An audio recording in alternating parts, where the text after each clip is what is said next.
What's up, guys? Thanks for that comes in here. I'm trying to prop this up so I can go back to sleep, but we're experimenting. Since the early days of Chicago's gangster history, everything was built with structure. Some would argue that this was instituted by the mafia, notorious, organized. It involved any and everything that involved money. However, because of nationalities and ethnicities, and surely racial boundaries, a black's earning potential was limited. Limited to petty crimes and drug abuse. Encouraged to be subservient with serve. Sent off to war only to be killed, injured, or maimed.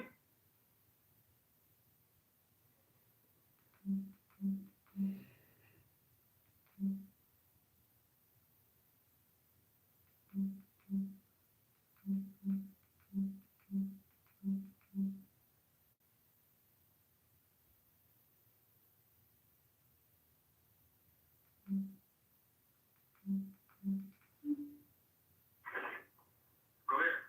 Joe? Hello? I gotta talk about something. Go ahead. I'm talking about all these bitch ass niggas from New York, right? Okay. That leave New York and go to another town and think they're the fucking boss. And you niggas can't even come home. You niggas can't even do nothing in your city. The people just get smoked and killed and shit. You niggas ain't responding. They just go back home and like y'all tough. Y'all didn't come to New York with that shit. If anybody, and again, niggas know what I'm talking about. If any of you niggas think that y'all that tough, y'all can fuck with niggas in my crew. You know what I'm talking about? I'm talking about anybody, nigga. Anybody I'm associated with, y'all niggas think y'all can fucking, y'all can do something with. Y'all try niggas when they out of town, nigga. Come back to New York with that shit. I give this fucking tea, nigga. Y'all gonna see who run this fucking town, nigga. You niggas don't run shit. You niggas stand up down with that fuck shit. Stay damn self with that fuck shit, nigga. You niggas couldn't survive in New York. That's why y'all where y'all at, nigga. Come on, holler at my niggas, man. From Brooklyn, we got this shit. And we ain't letting nobody, man. You from New York, I got you, nigga. Fuck is wrong with you niggas, nigga? Let the fucking city, man. Niggas is crazy. Y'all niggas can't survive in these streets no more. And if y'all think y'all got somebody on my ass or my man's ass, y'all niggas got something coming, bro. Y'all niggas stupid, nigga. Everybody, don't make me call you bitch ass niggas names out, nigga. You niggas ain't even like that, nigga. You niggas down in the South Bronx, nigga. Come on, nigga. We got stuff for you. We throw niggas parties in Brooklyn, nigga. What's up with you niggas? What's up with you niggas? Come on, nigga. Come on. Stop fucking with the little homies, man. Come fuck with the big dogs. I'm out here, nigga. You fucking clown ass nigga. I tell you niggas, come home, nigga. That's what I want you niggas, come home. Come on, fuck home. Come back home. Come to New York, pussy. Fag ass niggas, man. Who is he? Who is he? Hold on. Shit, Ray. I'm saying with nobody in my family, nigga. Come to New York, nigga. That's what I want you niggas, come home. Come on, fuck home. Come back home. Come to New York, pussy. Fag ass niggas, man. Who is he? Who is he? Hold on. Shit, Ray. I'm saying with nobody in my family, nigga. Come to New York, nigga. We do this for real, nigga. This nigga just got on crazy out here, boy. And he talking. Fuck all like these niggas is living. You niggas, New York, nigga. We do this for real, nigga. This nigga just got on crazy out here, boy. And he talking. Fuck all like these niggas is living. You niggas living. Fuck y'all niggas living in social media like, nigga. You living in social media, nigga. Alright, who are you talking about? Las Vegas Boulevard is packed. Gang of people. How did they get away? People around him and they all walking out the door. They mobbing real fast. And if you look at that video, you see Tupac in front of everybody, walking like he. Come on, man. I was scared. I was scared that I would come to a town and I had the leader of the gang there telling me, what do you need? I was scared. But so was America. So was somebody else. Because all of a sudden I had all kind of legal problems. And you have to think about this. I had a clean record for 20 years. A clean record. Living in the ghetto, in the gutter. No record. What about my morals then? What about my character then? You know, everybody can talk about it now, and everybody is talking about it. But you know, you hear that the police wanted Tupac because he was just Mustafa. No. It's not been out of the paper since I joined Digital Underground. I've been in, you know what I'm saying? It's never, my name has not been not uttered. You know what I'm saying? And that's good for me because I don't want to be forgotten. If I'm forgotten, then that means I'm comfortable. I think everything. What do you think Trey said when he walked back over to the Suge, Buntry, and Neckbone? How do you think that conversation went? Well, like I said, I told Trey, me and Trey talking, I ain't gonna what's going to say Trey, Trey Montel, Suge and Buntry, that's him. Correct. Did they act as security? They were there to where if I get into a fight, meaning Tupac, you get into a fight and, you know, there's 2, 3, 4, 5 people or whatever, they supposed to handle their business. And their business was to do what they had to do. Even though I was the bodyguard, or even though there was a bodyguard, you know, for whoever it may be. There were incidents that had happened at other times before where they would get into it and Pac, you know, would probably not even be around. Or he would be around. And it was just something that they would do because they were with him as his homeboys, his friends, whatever.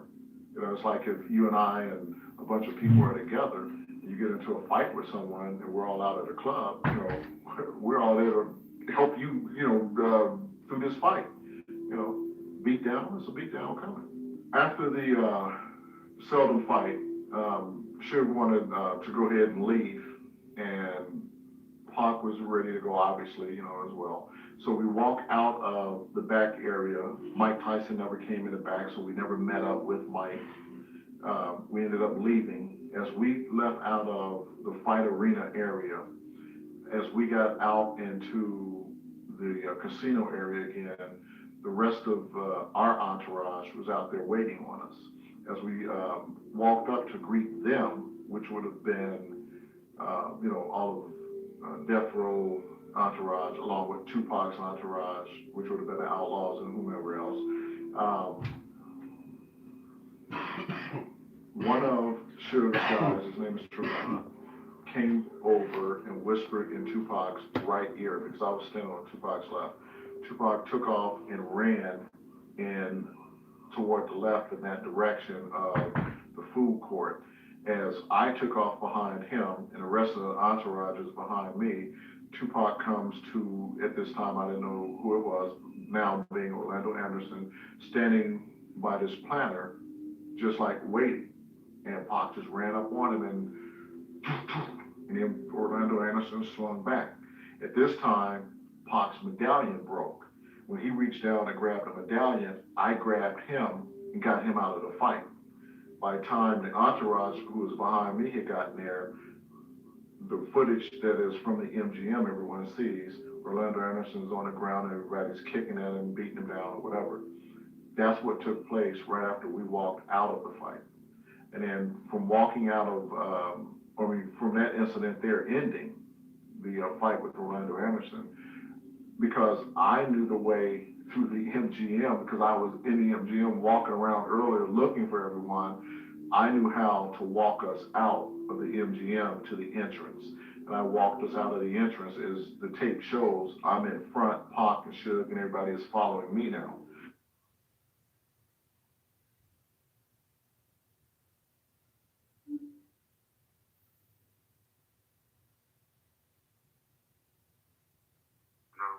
James getting real comfortable. I even heard he did a show by himself. And narrated it. So I'm proud of his growth. I'm disappointed. I heard that he only credited Vlad and Greg Cadence for getting him involved into this YouTube stuff. And we all know we got him comfortable with Von first. And I'm the one that told Vlad who the hell Mom James was. but anyway. But he took to it very well. You know, he opened up, and then I think that helped him just as much as it helps people hear his story. You know. Exactly. And I feel a bunch of people emailed me. They were a little disappointed with James when he said about Tupac spitting on people in the mall. Right. I just want to clarify that, and I don't want to make him upset, but the truth is the truth, and y'all know I call a ball, strike a strike. And James was 93, 94. He probably was around Death Row events after 94 to 96, 97, 4 times, maybe 5 times. And so for him to say that he know firsthand or saw Tupac spitting on people other than the time when before Tupac was with us, you know, reporters. Reporters. Yeah. And the incident at the mall that he may be talking about, where guys were throwing some vanilla shakes or something on him on the Live and Die LA video shoot. I remember him being mad at the Outlaws because they wasn't there. Or they said he would have had them rush the little young kids or something like that. But that was the only other times I remember an incident like that. So I have to talk to James. I've tried to call him a couple of times, but we've been across the path. Okay. Missing each other, but I don't know what he's speaking on to have that knowledge. So so don't take that to heart. It wasn't like Tupac was walking down the mall spitting on his fans. Right. I disagree with that statement completely. Okay. A little disappointed with James that ran off the hook while he had him in front of me about the what they call that, you know, the money stuff about the blacks. I forget what they call that. What they call it? You know, what he did in the mule thing. You know, reparations. Yeah. I wish they would have got into that, but maybe next time. Yeah. Hopefully James doesn't do any more plans for a while. Yeah, I will say though that Vlad did mention that James is going to be like a regular guest, or is a regular guest on the show, so that's good. So, Okay. yeah.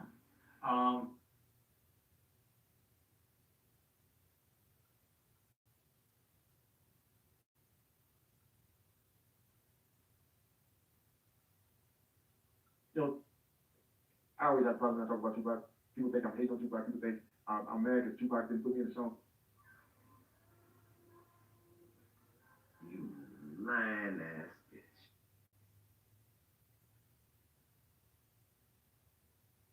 I never hung with those cats. Like, I'm keeping with Tupac. I'm keeping with Dancing Club. I don't get down like that. You know, Snoop was the closest one that I ever got to.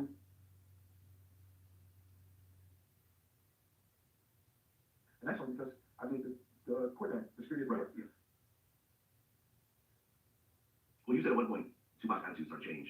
He started to spit on people. He started bumping into people on purpose. He actually spit on people? Yeah.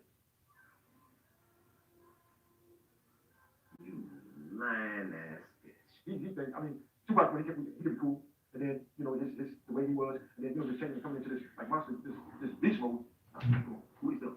Just people that's trying to, Tupac, and just standing there. You lying ass bitch. Oh, God.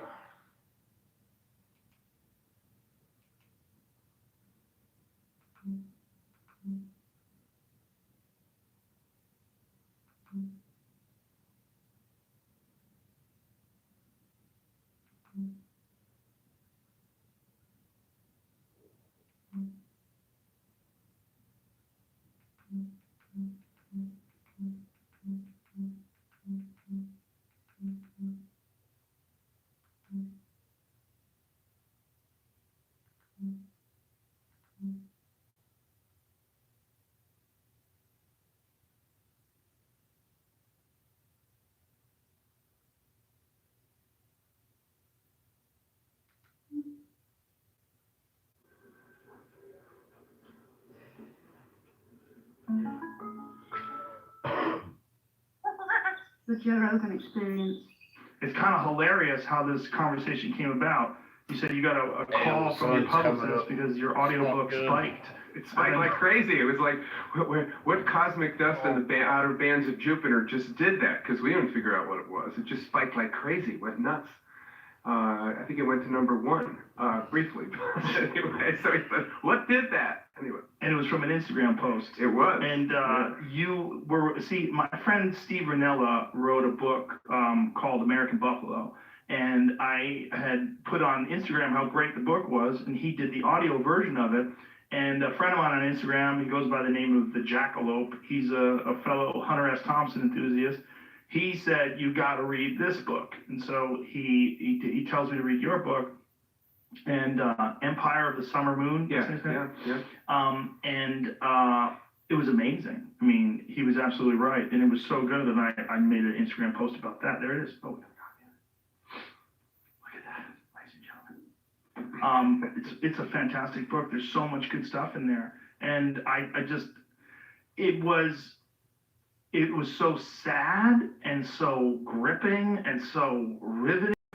And we all know that a lot of horrific things happened in the time where the settlers started making their way across the plains and headed west. But God, you just did such a fantastic job of sort of bringing it to life. It's all those things. It's brutal. It's sad. It's incredibly dramatic. I mean, I just think people forget about what the frontier was. It's kind of a nice idea that you get on TV or something, but it was a savage place. Anyway, I was trying to convey it with this, with the minimum possible of people being staked out on anthills with their eyelids cut off and things like that. There's a lot of that, though, There's right? a lot of that. Yeah, I mean, the horrors of it all. It's like, whew.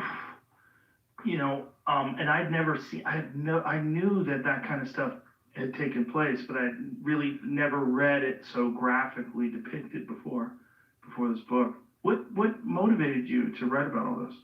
So this is a book about me. I'm a Connecticut Yankee, Massachusetts, Connecticut guy. I moved to Texas 25 years ago, and I've been there ever since. And I didn't know anything about Texas history, nothing.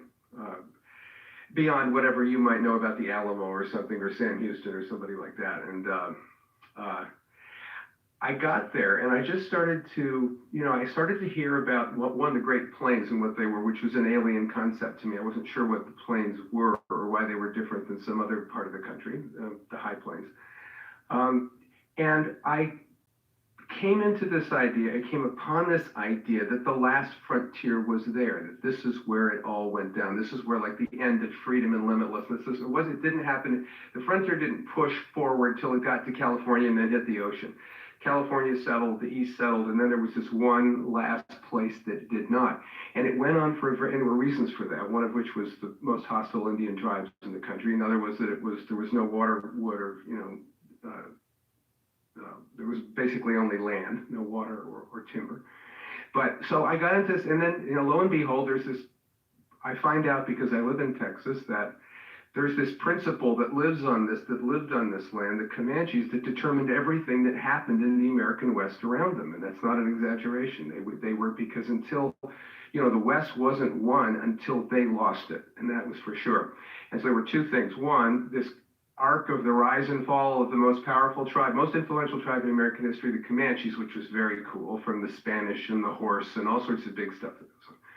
And then in the middle of that story was this little story of this little 9-year-old girl with, blonde hair and cornflower blue eyes who gets taken in a Comanche raid in 1836, who ends up becoming the, mother of the last and greatest chief of the Comanches. And in fact, her kidnapping and his surrender at the very end of the Comanches, sort of bookend a 40-year war. We never fought a 40-year war against anybody except them. So I ran into this story, and I'm just a kid from Connecticut, and it just seemed like the obvious book in the world. It was just the coolest history. It's a crazy story, and I'd never heard of Cynthia Ann Parker before. Now we have her on your wall. We have a giant metal picture of her on the wall. Because it was so powerful. Your depiction of it too. I wanted to find out what she looks like. And what's his name again? Quanah. Quanah was the name he on the cover of the book. Right. Because his mother was Cynthia Ann Parker, which was not, that didn't come out, and no one found out that until he was much older. So he was born Quanah as a Comanche. Later, in the reservation period, when people found out who he was, he identified as part of the Parker family also. Oh, wow. Yeah, so he as a famous Comanche war chief, and he was one of the most famous and feared, he was Quanah. It's such a crazy story that they killed so many people, but occasionally they would keep people and bring them into the tribe. Right. So there were rules of the frontier at the time, and we're talking about how savage it was, and the rules of at least of the Plains Indians, of which Comanches were one, that if you were captured as an adult male, you were killed, tortured to death, either quickly or slowly, depending on how much time they had. If you were a baby, you were killed. They couldn't deal with the baby. They were nomads and they were on their horse and they were probably escaping from whatever raid they had just done. They couldn't deal with babies. A teenage girl or a young woman would possibly be killed, but likely turned into sort of a slave. The ones who had a chance of being adopted into the tribe were the, 8, 9, 10, 11, 12-year-olds. Because Comanches had trouble keeping their numbers up, and so they instinctively they would take these captives, and not just from, white people, from the Apaches and the Utes and the Navajos and whoever they might take them from. And so what was interesting about the frontier, though, is that those rules applied. So forget about white people arriving in the early 18th century for the moment. Those rules had applied to Indian tribes since forever. That was the assumption of a raid. They all had, it was almost like the golden rule in reverse, or the golden rule, do unto others. They all expected that kind of treatment. None of them were shocked when a baby was killed or a pregnant woman was killed.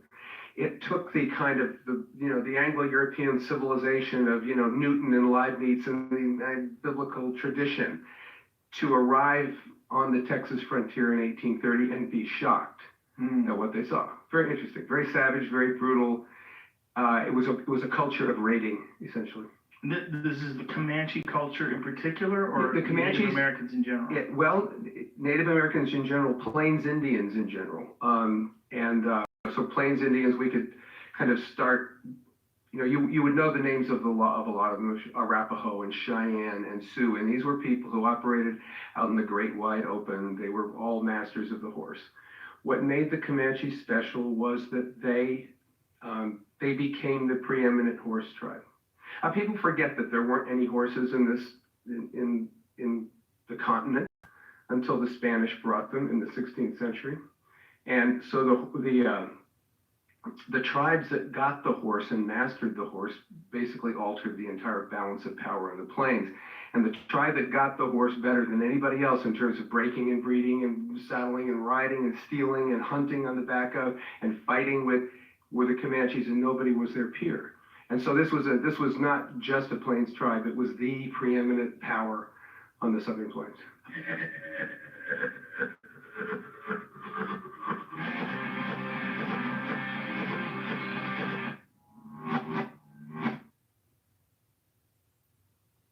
Controversial season of their lives tonight. Did you see that stuff on the blog? The hustle. A lot of what you read is not what happens. Speak for itself. Time to get to the whole story. T.I. and Tiny, Friends and Family Hustle. New season tonight at 9 Central only on VH1.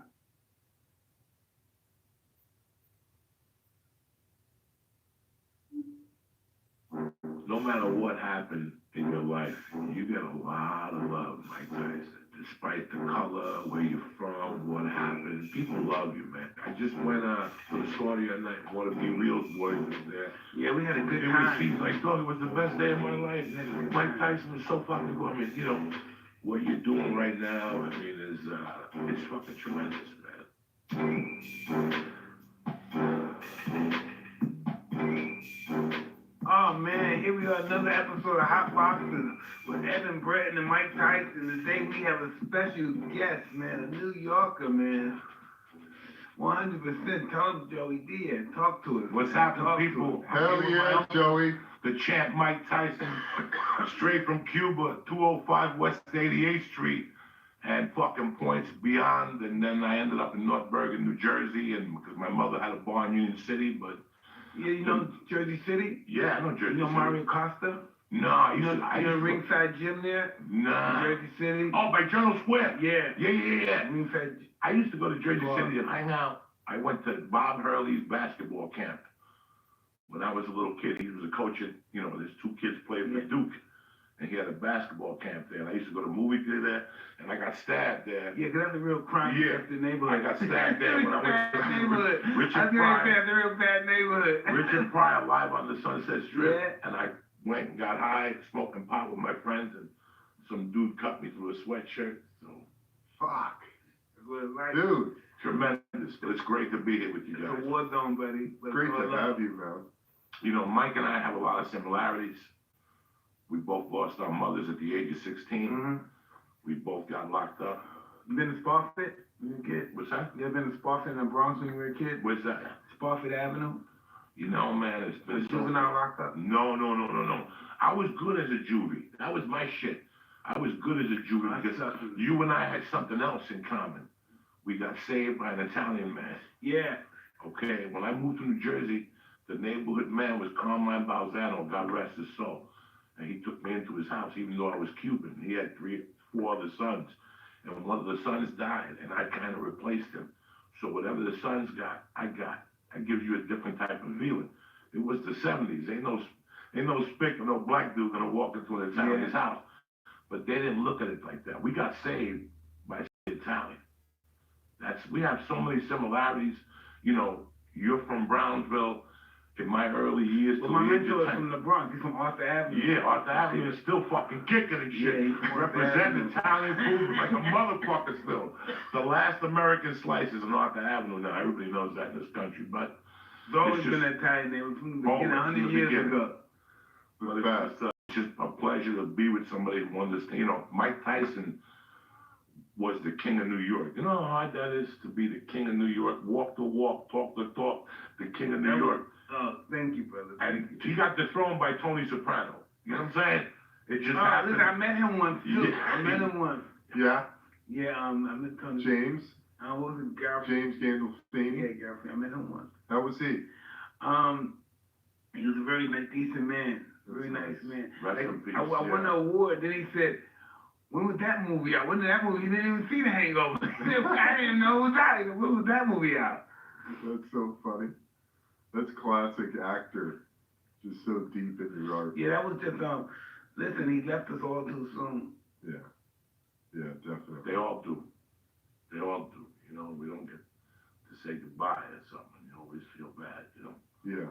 But back to Mike. No, I've been a fan since day one. The first time I saw you throw up. In fact, I got to talk to you about something. You owe me $250 from July of '87 because I bought an 8-ball and I was working this chick. You were fighting Spinks in Atlantic City. Yeah. And I was working and I had 15 rounds to work, but you knocked the motherfucker out in 58 seconds. You had to go, man. And her little girlfriends took her back. And there I am with this 8-ball and a hard dick. Oh, you know what I'm saying? How do you get a hard dick with 8-ball, right? Oh, yeah. So, you're 28, you can get it hard still. God, go right now and try to get it hard. It's not going to work. You need a motherfucking snake charm. It's not going to work, man. God, I always wanted to know that secret, man. How do you get it hard when you get high? You get your dick hard on coke. In the 80s, you could get your dick hard on coke. Then they started putting hairspray in. I always had Viagra's and all that stuff. To counteract? Yeah, to counteract. Oh my God, I never did Viagra. I'm scared. Yeah, fuck. But hey, I knocked my wife up at 50. Yeah, you did. So I'm good, yeah. Fuck. She was 42. Yeah, 50. That's amazing. Smoking dope like a motherfucker. No other drugs. I knocked her up. Amazing. Can you believe that? God I works knocked in my wife up mysterious at ways. 32. Yeah, man. Did you? She was 32, yeah. Wow. First child, 32. My aunt had my cousin at 45. So it can happen. Really? Yeah, man. Theo Von's father was 72. 72? Whose father? Theo Von. You gotta get that motherfucker in here. Oh, He yeah. got stories too. Yeah, he's amazing. He's amazing. But Theo had him when he was 70. His father had him when he was 72. God, man, a newborn. A Spanish dude. That's Spanish. That's Spanish sperm. They'll knock you up in a fucking casket. You know what I'm saying? Yeah. You get a Puerto Rican with good genes. You jerk them off in the casket. Boom. You got twins. They don't fuck around. Tell them right. Tell them right. Not even a little bit. That's crazy. Dude, I couldn't imagine being 72 and having a newborn. I was 24 when we had our daughter, man. I was fucked. Oh, fucking tripped. Oh, man. When my wife came in, I was with her for 13 years. And she came in and she knocked me up. And I was like, fuck, close the door. I had to think about it for a little while and shit. Now I'm very happy. You know, my wife's happy. So God works in mysterious ways, man. No doubt, man. You know, it's funny as with all the things we did, we're talking about juvie. Like, I mean, you were a badass motherfucking juvie. Yeah, I was. I was doing shit, but I was keeping it on the down low, and I knew too many people to get arrested. I became a felon after 17, and then I got busted at the age of 25. And I did 2 years, and I came out and did a halfway house, and I was still doing my shit.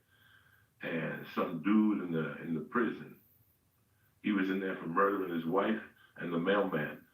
This motherfucker caught a federal rap because he was a mailman, but he was a prison librarian, and he used to listen to me talk on one of the nights they did movie night in prison, and the projector would always break. And I worked in the kitchen, so I knew everybody. I worked in the kitchen. I was the stock clerk, so I had connections in there. I was giving the bodybuilders extra meat. I knew where the extra cheese was, you know, and they would say, when the projector would break, they would go, Cuba, go up there and say some shit. The brothers would go, Cuba, get the fuck up there and say some shit. And I would go up there and goof on the brother. You know what I'm saying? Like I would. You do a stand-up. Because I would sit behind the prison line when they were feeding prisoners and check out everything, and they'd be feeding them the food. And whenever they gave you like shit on shingles, what's that shit? Shit beef on right? Yes. Yeah. That shit is net. Whenever they gave all that type of shit. Oh, that's some disgusting watery Yeah. gravy and the I would meat stand in and, the back, and as the brothers walked in first, I would go, don't do it! And they knew not to eat the shit. So then we had little prison dudes. There was an Italian dude that would make nachos with a fucking iron, iron. He took the fucking guts out, and he would stick in the bucket and put a piece of cheese in there at 8 in the morning. And by 6 o'clock, the cheese would melt. And he would cut jalapenos up. And there was a Mexican dude who made tacos. So I would tell them not to eat. And they thought it was kind of funny the way I said it. Yeah. So they would throw me up on this table, and I would just crack jokes on the prisoners. It was like 92 prisoners. There's a prison camp. And I didn't know I was doing stand-up, Mike. I had no fucking That's idea. so awesome. stand-up. And one day, the prison librarian was a nerdy dude, and I wasn't smoking dope in there because they were piss testing you. But him and I would do acid from time to time, and we would stay up all night. And the guards would go, "What the fuck is wrong with you two?" We'd be talking outside and shit. So tell me this, do you ever think about like, where you're at now and what he's been through, your experience, think about your friends that died, you never seen you succeeded? Oh my God, you just gave me fucking goosebumps. I know we lost a lot of people Yes. before we got here. When I They started, never saw us do this. They think we were dying them in the street. But something happened, now we're here. when I started comedy in 91, I did good for the first 2 years, and I went back to New York City in 93. And a kid who took me and would drive me to the gigs was a dude that reminds me of you. His name was Darren Rago.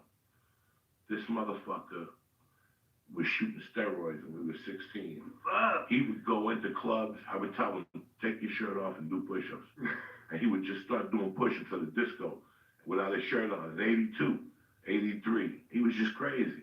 And I left for a while. When I came back 10 years later, he was crazy. I'm like, you know how we get. This dude was working at the airports. One night I bumped into him 2 weeks before he died. And he told me, he goes, what are you doing now? He goes, I'm a bodyguard for a Chinese dude. He goes, all I got to do is get him high. He goes, we do ketamine, we do this, we do that, we do this, but we never drink. He goes, but at the end, he goes, we never drink because that'll fuck up your liver. You know, but he used to pick me up. This guy was a gangster. He would pick me up and drive me to comedy shows and watch me and encourage me. Like, you can't even fathom this. So there's Darren Rago. There's a picture of him on my wall. I have a picture of him on my ancestor shrine. I have an ancestor shrine. All the motherfuckers I lost along the way, from Anthony Balzano to Dominic Speciale, to all the kids that I grew up with. My mother, my father, one of my teachers, the dude who took me out of New York, who took me to Boulder, Colorado, and showed me to get me out of New York when I owed $50,000. He died. I got all their pictures, and I put glasses of water. That's what you do in your cubit. And every Monday you light a candle, you fill the glasses, and you thank them for guiding you through this fucking life. You know, I always say, do you ever say to yourself, why me? Why not the other guys that were smarter than me, had more money than me, were cooler than me, and everybody thought they were the guys, and they wanted to die and get locked up for life? You feel, how come I wasn't really the guy of the group that really was supposed to make it? You know, I ask myself that every fucking day. When I'm sitting there at 6 o'clock at night, and I'm eating dinner with my wife, and my little girl saying prayers, I sit there and I go, if these two knew the things I did, you know what I'm saying? Like, I questioned for a long time, for about 2 years, until I shot the Netflix Degenerates. I went through a hard period in my life.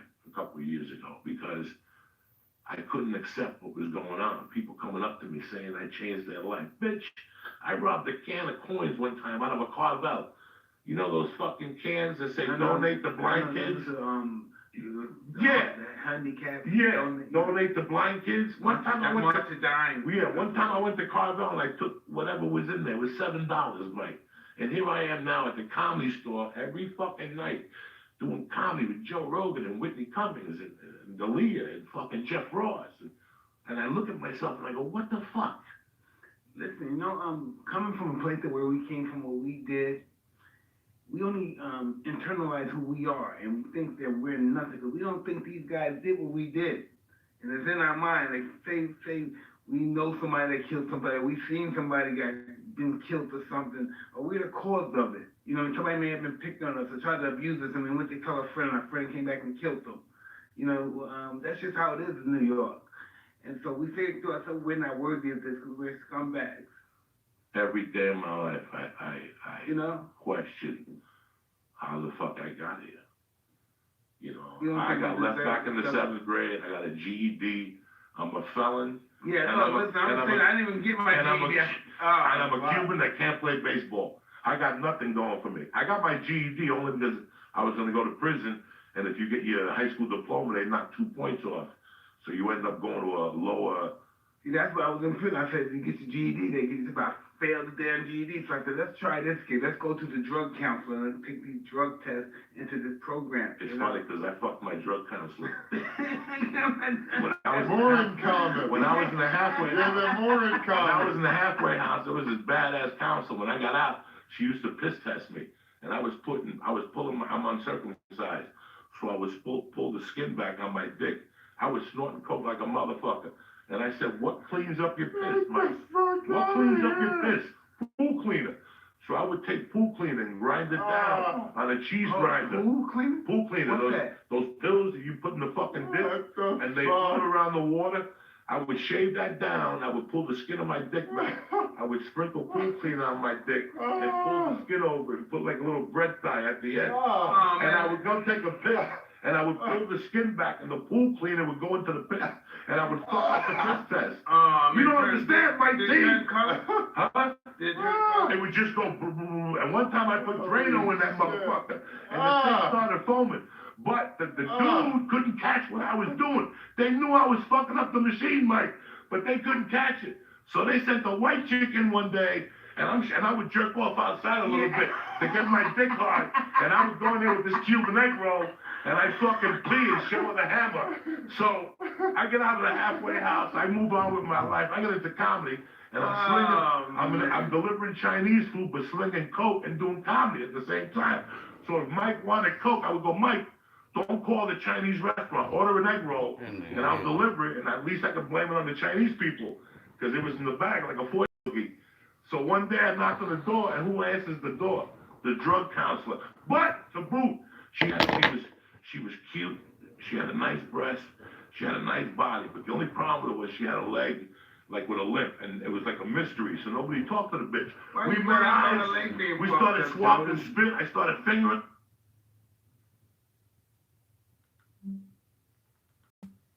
Had to change that. It rolled down foul.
hugged each other, and we were just really thrilled and happy that we finally got.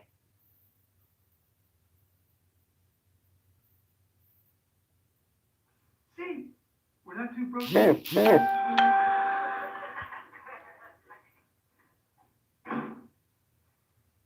Well, life isn't so bad, is it, kids?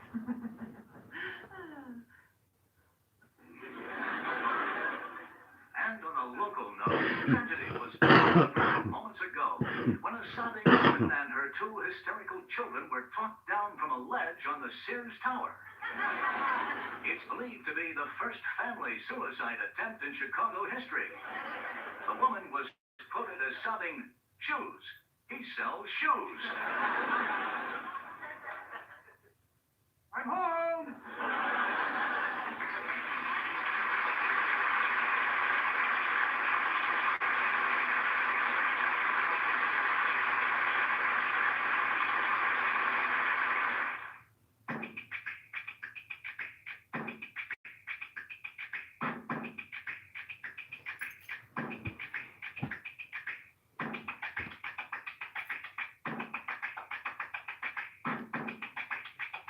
Attention Medicare recipients. The Inogen One Portable Oxygen Concentrator may now be available at little or no cost to you. Call 800-587-1581 to order yours today. Inogen Oxygen Concentrators are portable and make oxygen from the air around you. They're light, quiet, and battery operated to go everywhere you go. And we have a full line of portable oxygen units to fit a wide range of budgets. If you're on Medicare, you may even qualify to get your Inogen unit at little or no cost to you. Go back to joining friends for the breakfast special, make spending time with the grandkids easier, or start attending your religious services again. Call Inogen now for a free information kit and a free no-obligation consultation on our complete line of affordable portable oxygen products. And anyone on Medicare or with eligible insurance plans may qualify to get an Inogen One at little or no cost. Call 800-587-1581. That's 800-587-1581.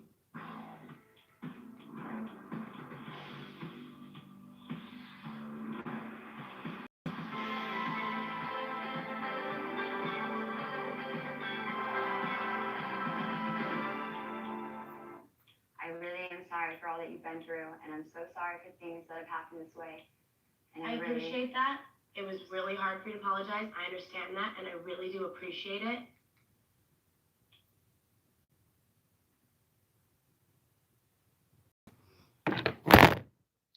Jesus Christ.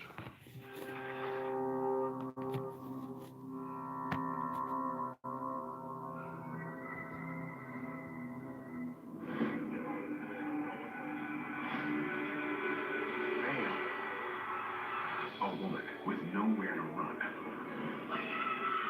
Slipped in her own blood. Tragic. A deadly premonition.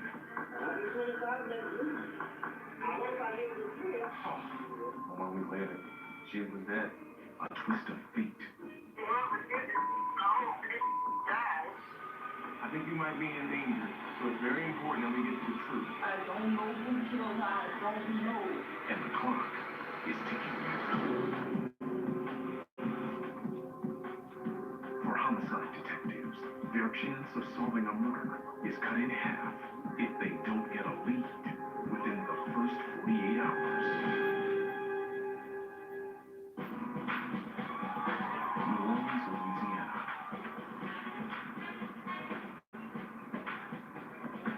Looks like we're kind of about to start. So you want to find my seat from the 2% scam upstairs. Promotions Day for the NOPD. Sergeant Travis Ward.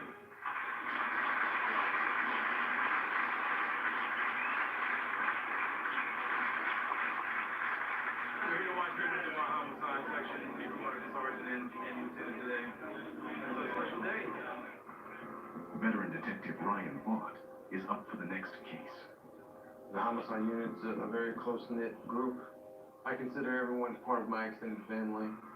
But now they're moving on to their new assignments. Lieutenant Jimmy Curran.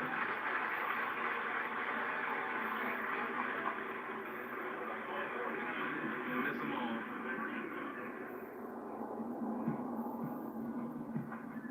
few miles away in the Gentili neighborhood. Police operator, what's the emergency? Oh my God. The door was wide open. All I see is blood. Blood like traveling. My friend, she's in the bedroom. Laying on the floor. Is she breathing? I don't know. Oh Lord. We gotta get somebody out there, ma'am. Oh Lord Jesus. Police and EMS respond to find a woman lying in a pool of blood. Dead.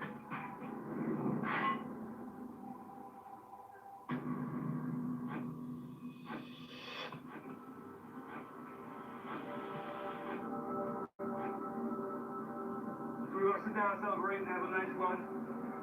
And we got notified there's a homicide. Most times when you have plans for the day, you know, a tragic event will happen. And we had to give up those plans to go work it. It's real sad to say, but anytime, anything, any place.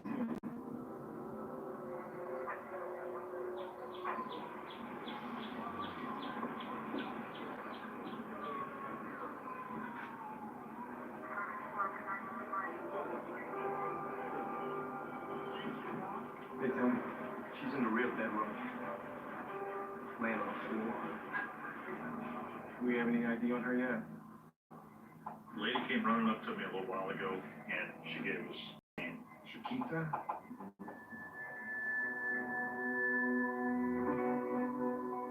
"25-year-old Shakita Johnson was born and raised in New Orleans and went by the nickname Banana. She is survived by her parents and 2 sisters.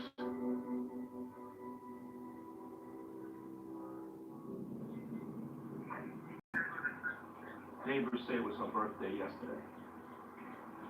Tragic.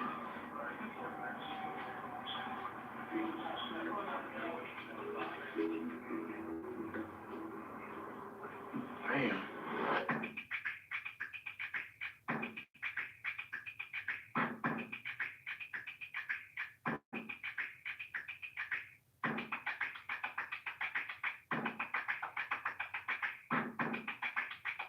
I got something in mind for you. Watch T.I. and Tiny, the Family Hustle, part of the Hip Hop Family Channel, available 24/7. The hustle never stops. VH1's Hip Hop Family on Pluto TV. Stream it anytime on any device.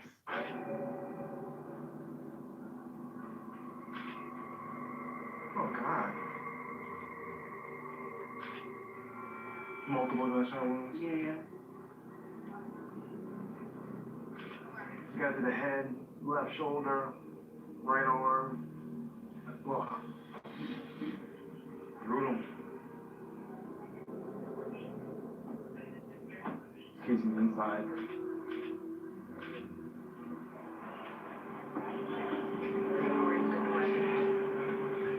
CSI collects 3 casings inside and 3 more leading into the front yard. Door's not forced, right? No. So maybe she opens the door. Open the door and boom, boom. Bang, bang. Somebody went out there. Yeah. Slipped in her own blood. Makes me think she was trying to escape. Footprints in the blood match Banana's slippers.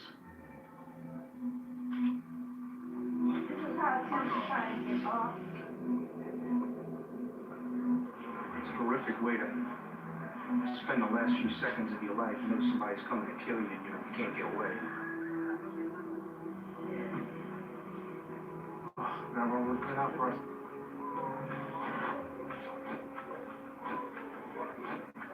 I'll sink the canvas. Thank you.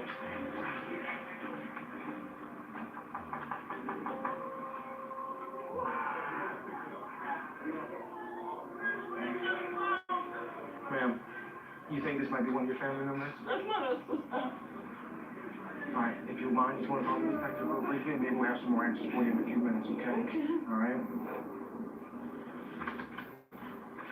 I got Bruce doing the canvas.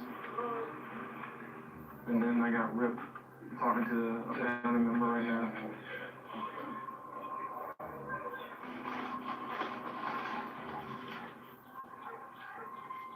I interviewed the victim's sister. Apparently, the victim wrecked that car over a week ago. Okay. That car belongs to one of her best friends, Lanisha, Tennessee. When the victim said she couldn't pay for the damages, she's been having a lot of death threats. So it sounds like everything's over this stupid car. Alright. Some conflict resolution issues in this city.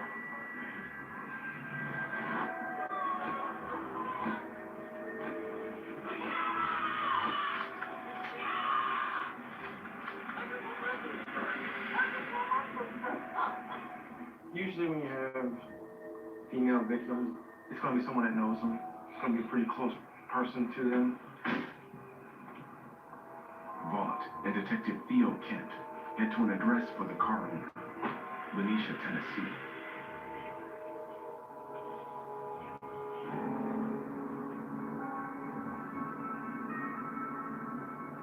Is it? Still?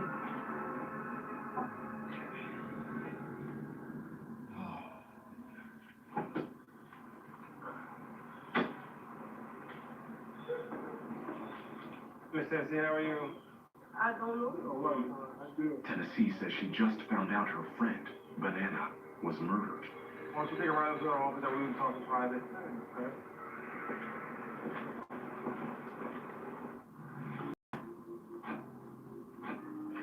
To your right. That door says homicide section. I just wanted to see what kind of feelings she did harbor about the vehicle. We have a seat in that back chair. Supposedly she and Banana were best friends.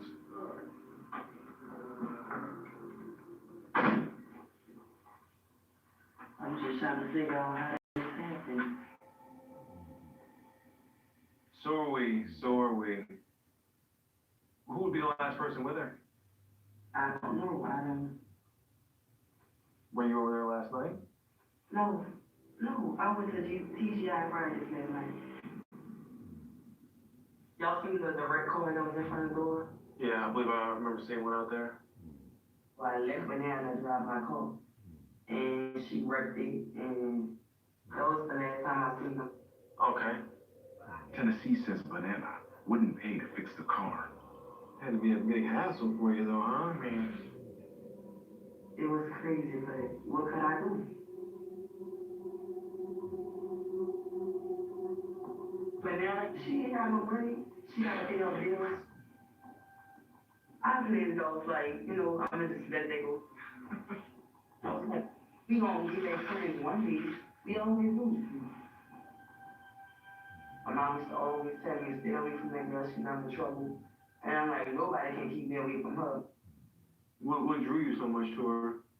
When me and my kids needed a place to go, she just always, been there for me. But lately, we fell out. We really fell out.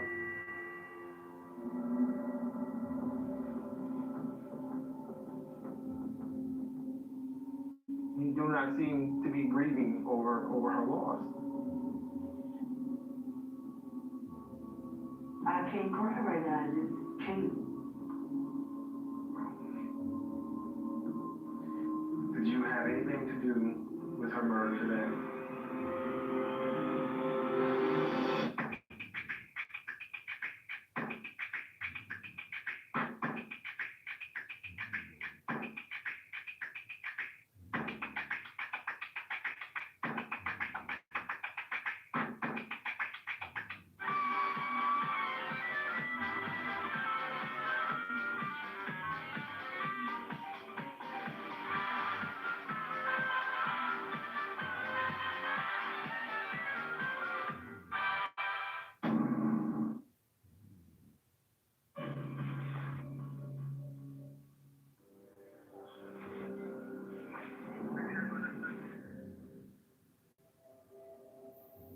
No. Why? No. I can't get nobody killed.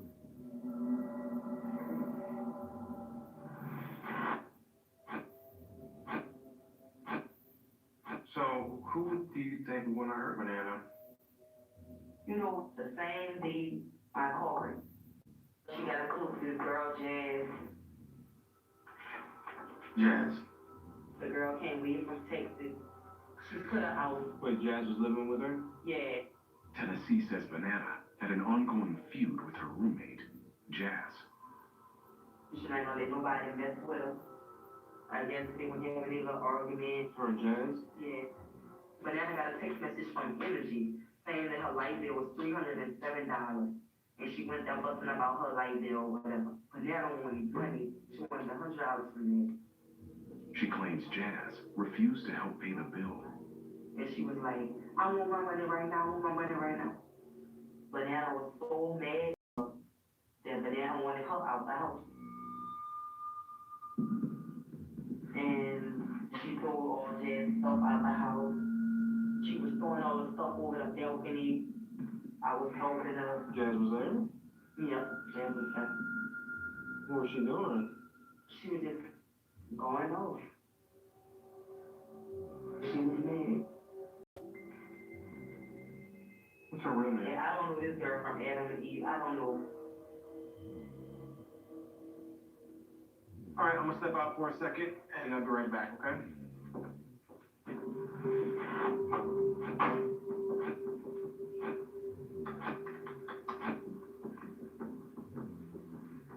So I'm gonna run our victim in our report database.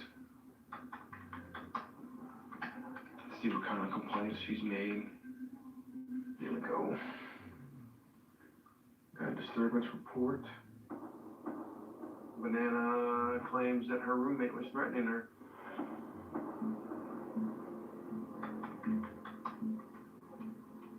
I'm looking up a picture right now, and I'd like to show it to Miss Tennessee. See if it's the same person she knows as Jazz. Hey, sorry about the wait. Take a look at this individual and tell me if you recognize him.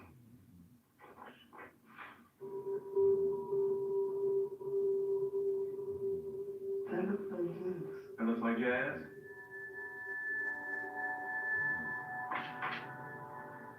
That's her?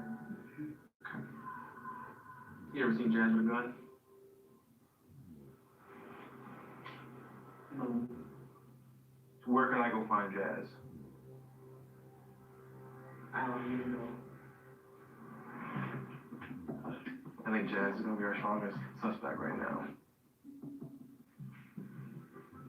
Tossing her into the streets with no place to go. That right there could be motivation to want to kill. Definitely need to talk to her. Yes, and we need to get contact information on her.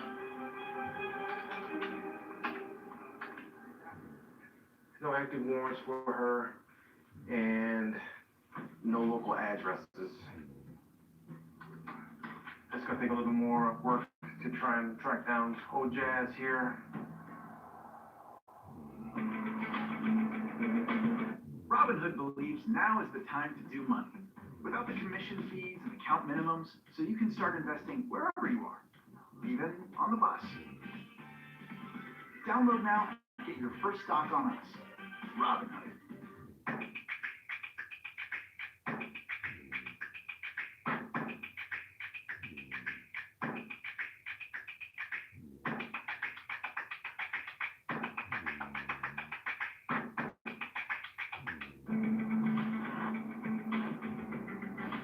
The next day, Theo, check this out. That's our deceased victim there. in the database, Vaughn discovers body cam video from the officer that filed Banana's complaint against Jazz. That's Shakita, Banana. This is crazy. Right outside where she was killed. The video was recorded a week before the murder. I'm just like so shook up behind everything that's going on. Did y'all have an argument or anything when you called her put out? I just asked her to give me my money. What money were you talking? My light bill came up. She telling my family I'm not about to put no money in her hand. Then she telling my neighbor, oh, I flew crack. I'm on crack. I ain't on those kind of drugs, sir. She was trying to start conflict between me and other people. Because I feel like it's my house and I don't have time for it. I told she had to go yesterday and all I had to do. Banana tells the officer that Jazz sent her threatening texts. Let's check that she said. What did it read? In Georgia, we next week it'll be over for you. Wow. Yeah. There's just so much on my mind right now. It's threatening my life, and that's all I'm thinking about right now. It's my life. All right. Sad.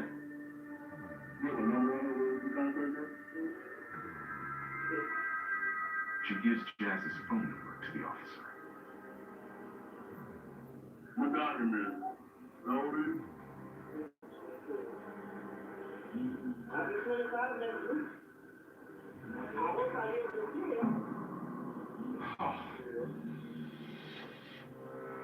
Banana pretty much foreshadowed her own death.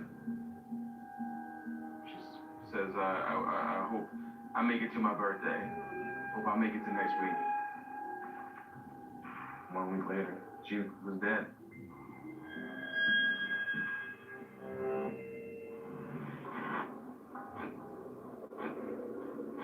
I gotta be cool, maintain my calm so I don't say something that makes her nervous or makes her feel like she's a suspect in this and then refuses to meet with me. Vaught calls Jazz. Hello? Hi, Jazz. This is she. Ryan Vaught, New Orleans Police Department. I understand you're friends with Shakita? Yes. I was friends with her. I'm the one in charge of her homicide investigation, okay? These are not any suspects.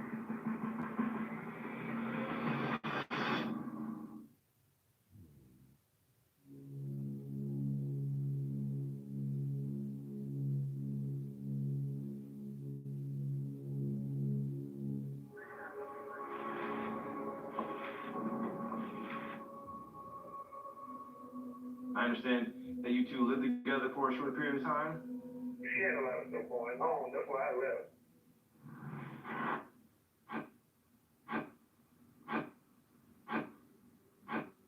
I had heard that she filed a police report on me. And I just tell you some of the things leading up to me leaving and that stuff happening to her. And I have an alibi. I didn't have beef with her. She had beef with me. Okay. So yeah, you may hold some information that would be beneficial to me. Are you available to meet today? I can meet up. Okay. Later. What time do you think you can get here? I don't know, maybe about 5. All right. We'll see you around 4. Thanks. Bye. I would say, let her come in and say what she wants. Yeah. Some of the words she used on there, like alibi. She's like, you have any suspects? It's like, that's guilt. It can be taken both ways. If you're worried about your loved one, then you don't know what's going on with the case. So we'll see.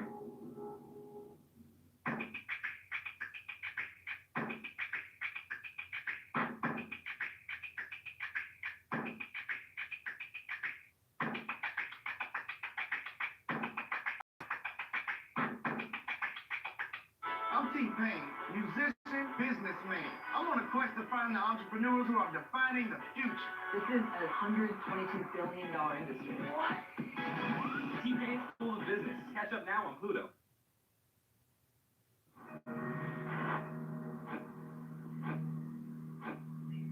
That evening, I was supposed to be here, and she stood me up.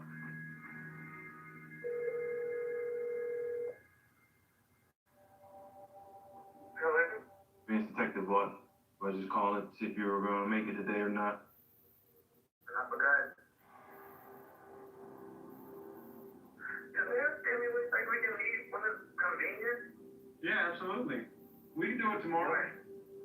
Okay, that's better. All right, I'll talk to you tomorrow. Alright, thanks. Well, there you have it. She forgot that she had to come down to the homicide unit office to talk about her and her friend. Slipped her mind, you know, because, happens every day. I just don't like the idea that it's no concern. It's just like, okay, let's wait. We'll see if she shows in.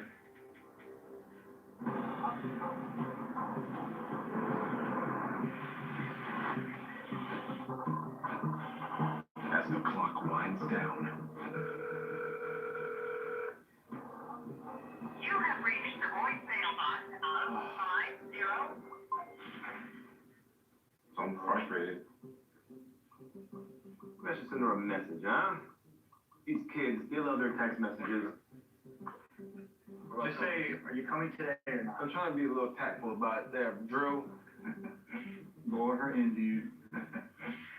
I guess some like live worms or like a sardine, a trout. I don't know. Is that a good fish? Trout. Stop talking fish lingo. You've never gone fishing a day in your life.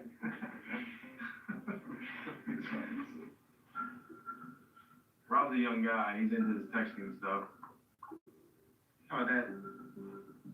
I appreciate you coming to meet me. Can I expect to see you soon? That's it.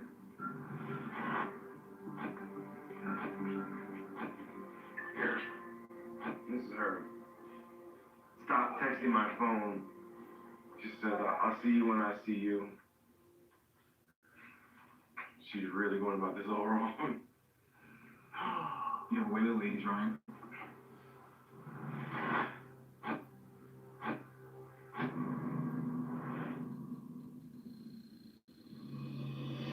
in the first 48, New Orleans homicide responded to the murder of 25-year-old Shakitha Johnson, known as Banana.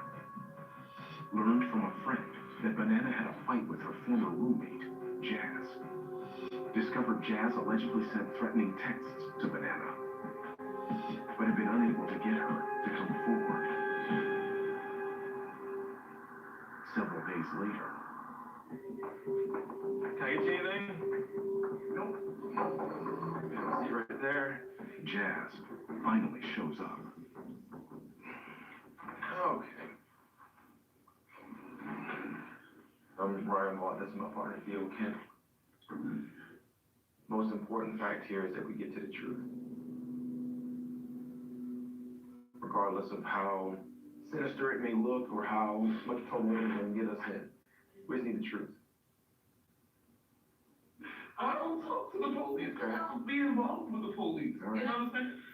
You ducking and dodging me makes it look a little more suspicious, right? If you know something about this, This is messed up. I can't even say she got killed, you know? It hurts me to even say that. she did. It was brutal.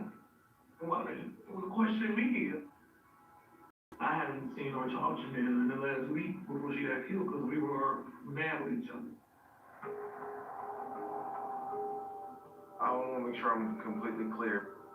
What about the text message you sent where you told her it would be her last weekend?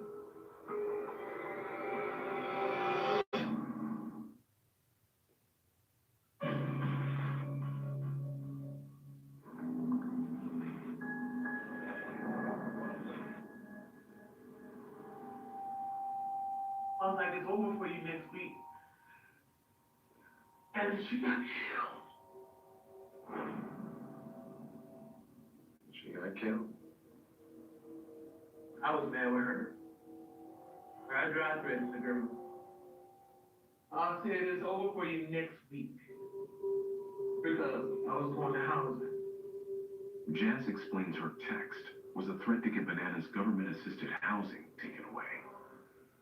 I would never go as far as threaten her life. I would never touch her or take her life. You say that those texts were taken out of context. Oh, yeah. Okay. Most definitely. That would have been important for me to know early on, right? Mm-hmm. Every time we got into it, we were arguing. We were right there cool. You know, it's like on a sister type thing, you know? Leading up to me leaving her house. Okay. I'm just mad at her because people just come around and use her up. You know what I'm saying? There's too many people coming in and out.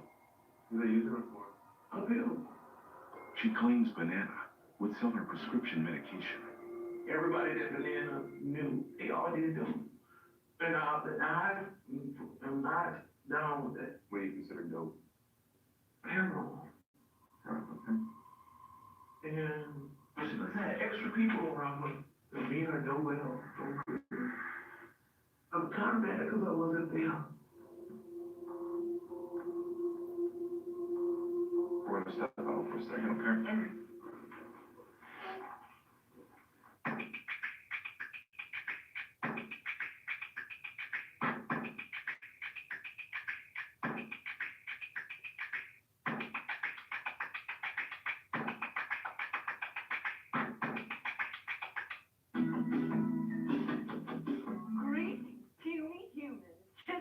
Mega Cynthia, interrupting the transmission with an important and not at all brainwashing message. So many people that have motive right now. The victim had a lot of people in and out of that house. That means a lot of motive, a lot of opportunity. But I don't think Jazz had anything to do with Banana's murder.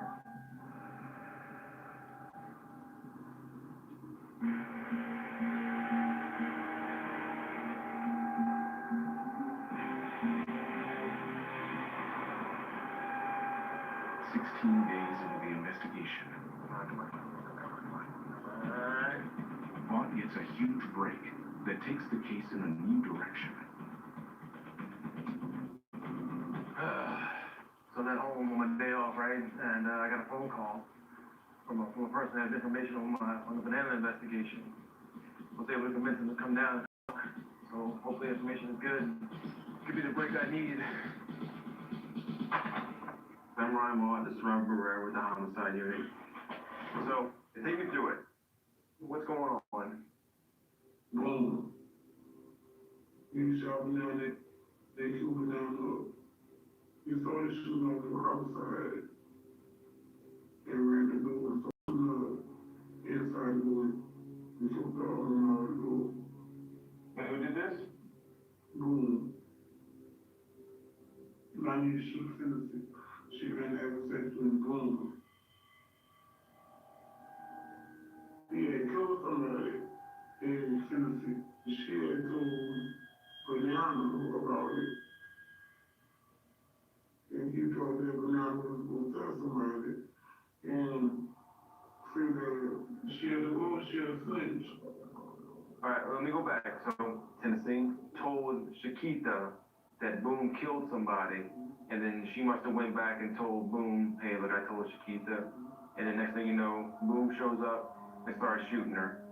Mm-hmm. You know who Boom is. I'm not good with names and stuff like that. But I saw him yesterday. You saw him? Yeah. I was like trying to distance myself from Green Hospital. The witness believes Boom was with Tennessee yesterday afternoon. And you saw Boom at that time? Yeah. Do you think she's alright? What do you look like? How's he wear his hair? Let's start there. I know haircut. Anything else?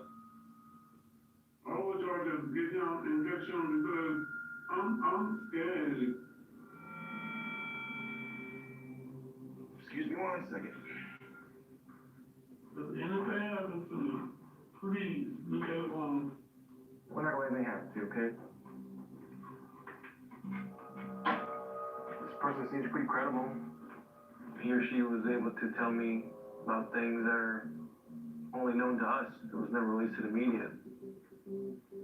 And if this person is telling me is true, that Boom killed Banana because she knew that he had killed someone in the past, and he knows that Tennessee's talking, he could be looking to hurt Tennessee next. So I'm just trying to grab her. She could be the whole linchpin to this whole investigation. You're in? Let's do it, bro. Alright. Probably someone to see tonight. Absolutely. I gotta try and flip her.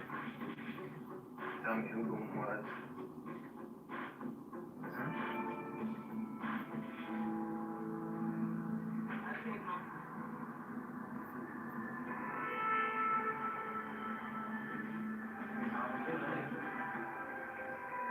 You alright? There's some things we found out about Banana's killing, and I don't think you've been truthful with me from day one. I think you might be in danger too, okay? So it's very important that we get to the truth. I don't have nothing to do with that at all. Nothing. You don't believe you? You know what they know? I do not know who was there, so I really don't. I wasn't there. I don't know who killed her. I don't know. I don't know. How did I know that? Absolutely you do. You know certain information, and at some point, that person may think of you as a liability, okay? Where's Boone?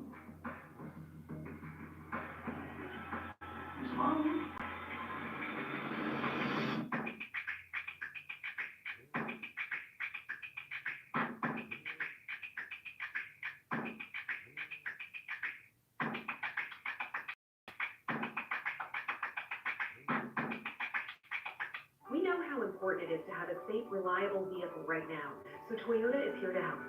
For your peace of mind, many Toyota service centers are open, and many may offer flexible delivery. Contact your local dealer to see how they can help. Toyota.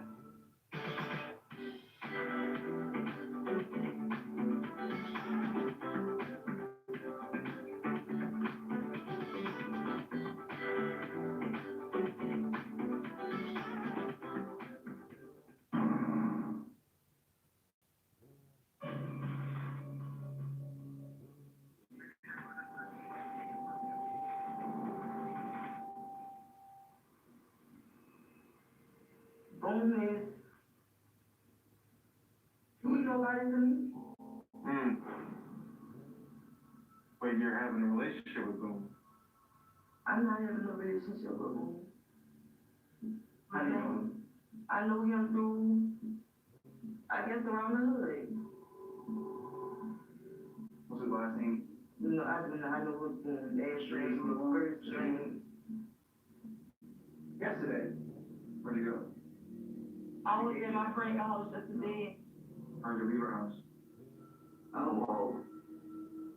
You ever seen this video in the area? What? Yeah, no, I ain't walk back home. Okay, how'd you get home? I got a ride back home. From who? From Boone. Okay. Now we're getting somewhere. Okay? Did Boone know Banana? Yeah, he knew Banana. He's been over at our house? Mm-hmm. He used to come get pills from Banana. Why protect him?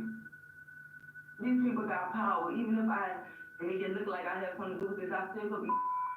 I'm not about to put my life in this, dude. I'm really not. What's his first name? Give me something. If I knew it, I swear to God, I would give y'all whatever y'all want on him. If I knew where the bitch was at, I'm calling for y'all everything. What's his phone number? What's his phone number? You got that? Yeah. What is it? She gives up Boone's number. Yeah, they got far. I just want y'all to do y'all job here if you get to the bottom. We're trying. I think the big motivating factor for Miss Tennessee is a lot right now is fear. But at least she gave us a number for him.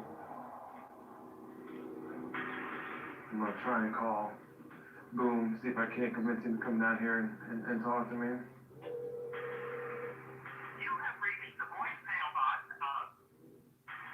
Hi, this is Detective Walton, North Police Department. I'm currently investigating the murder of Shakita Johnson, trying to make contact with anyone who knew her to assist in the investigation. Can you call me back when you get this message, please? I appreciate it. Thank you.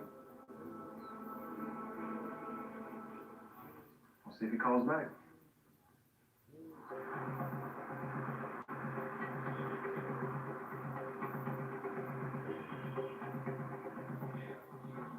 Rob.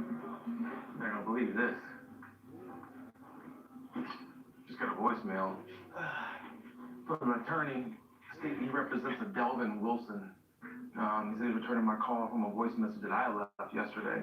The only person I called yesterday was Boom. Really?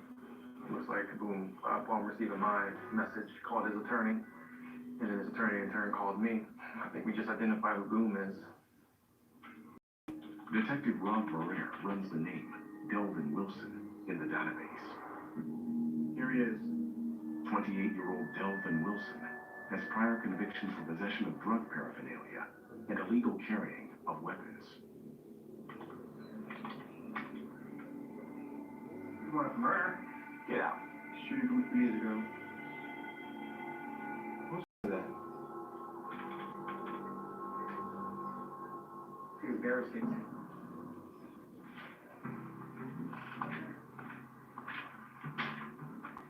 You got him out wanted? I do. Does he have a nickname? Boom. Delvin Boom Wilson. Supposedly he was disrespected at a card game. He allegedly shot a 2-year-old who is the victim's nephew. Oh man.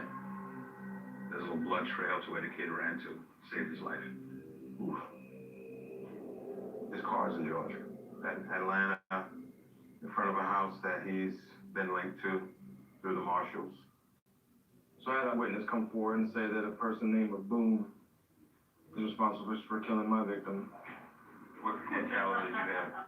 I had 40s. I had 40s. Detective Jenkins has a Boom case, but she couldn't get enough evidence to make an arrest.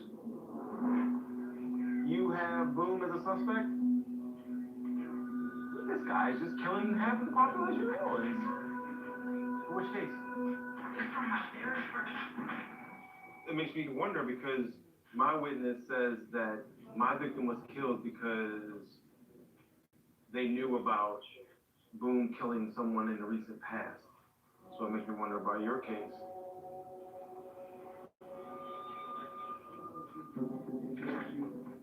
I'm gonna try and get a little bit more evidence to tie him to Banana's murder. So I'm gonna send a request to our ballistics lab to have them compare the casings from my crime scene to those casings collected from Barrett's crime scene and see if they were fired by the same weapon.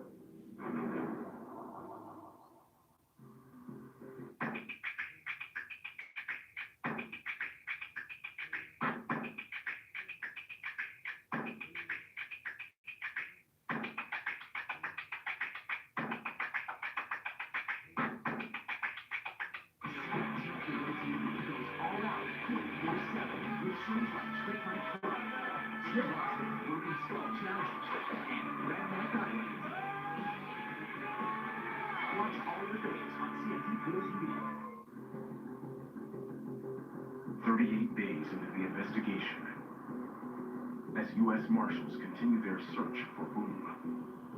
Guess who called me this morning? The case takes a surprising turn. Who? Delvin Wilson, a.k.a. Boom. Hey, Delvin. Detective Watt, you calling? Detective Watt, New Orleans Police Department?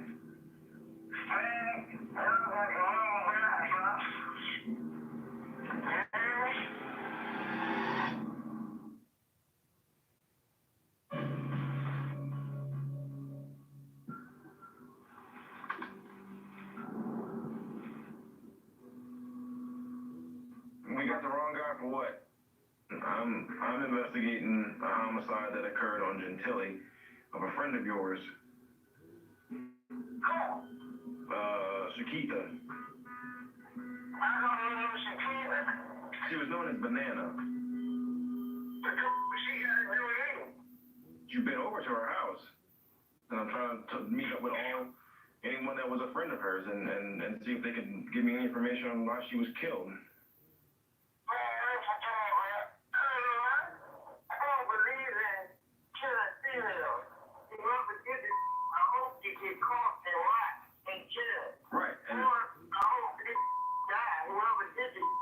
Right, and I That's why I was kind of hoping you could help me find the person that did that. I prefer to talk to you in person about it.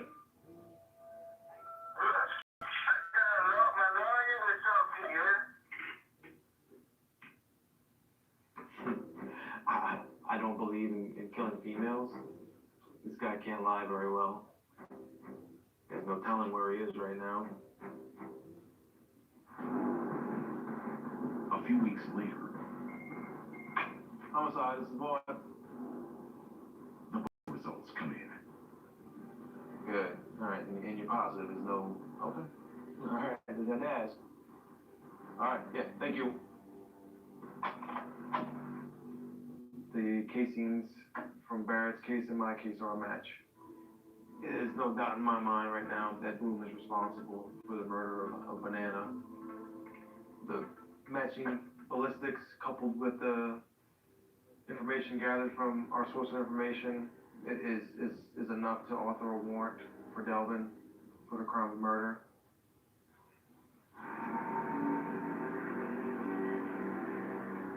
The next day, Hey, Barrett. Oh, yeah? before Vaughn issues a warrant for Boom. Wow, really? All right, thanks. Bye. Guess what? Boom was found murdered in Georgia, along with his brother.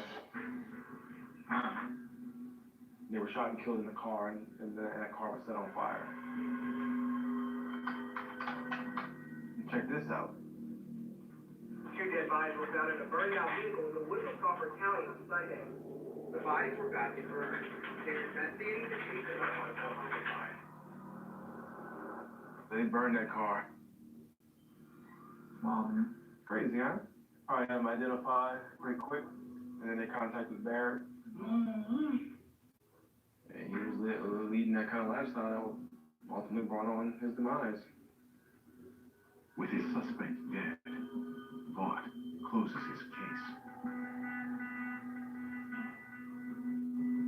Although we have enough to prove probable cause that he committed this murder, obviously he can't be brought to justice on it. So it'll be a clearance by exception.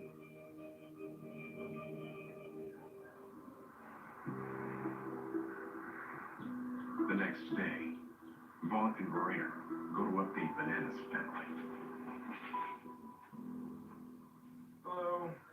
Hi, Mr. Brad. How you doing, sir? This is kind of bittersweet news, okay? Do y'all recognize this individual? No.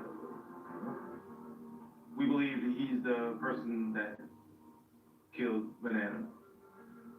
We never seen him before. Never seen him before either. What's his name?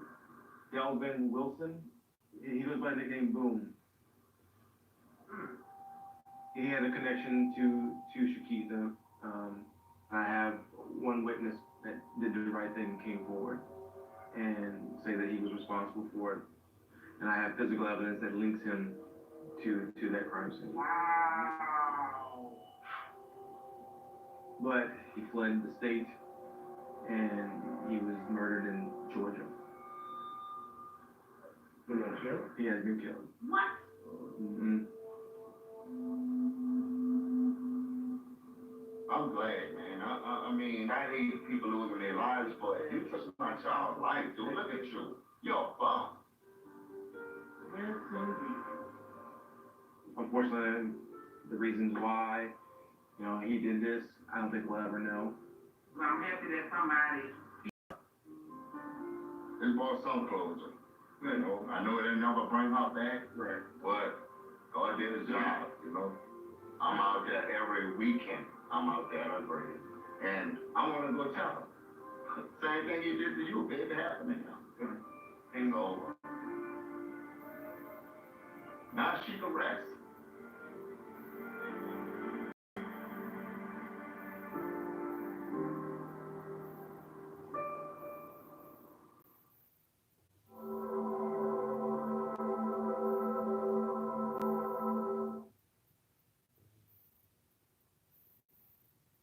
What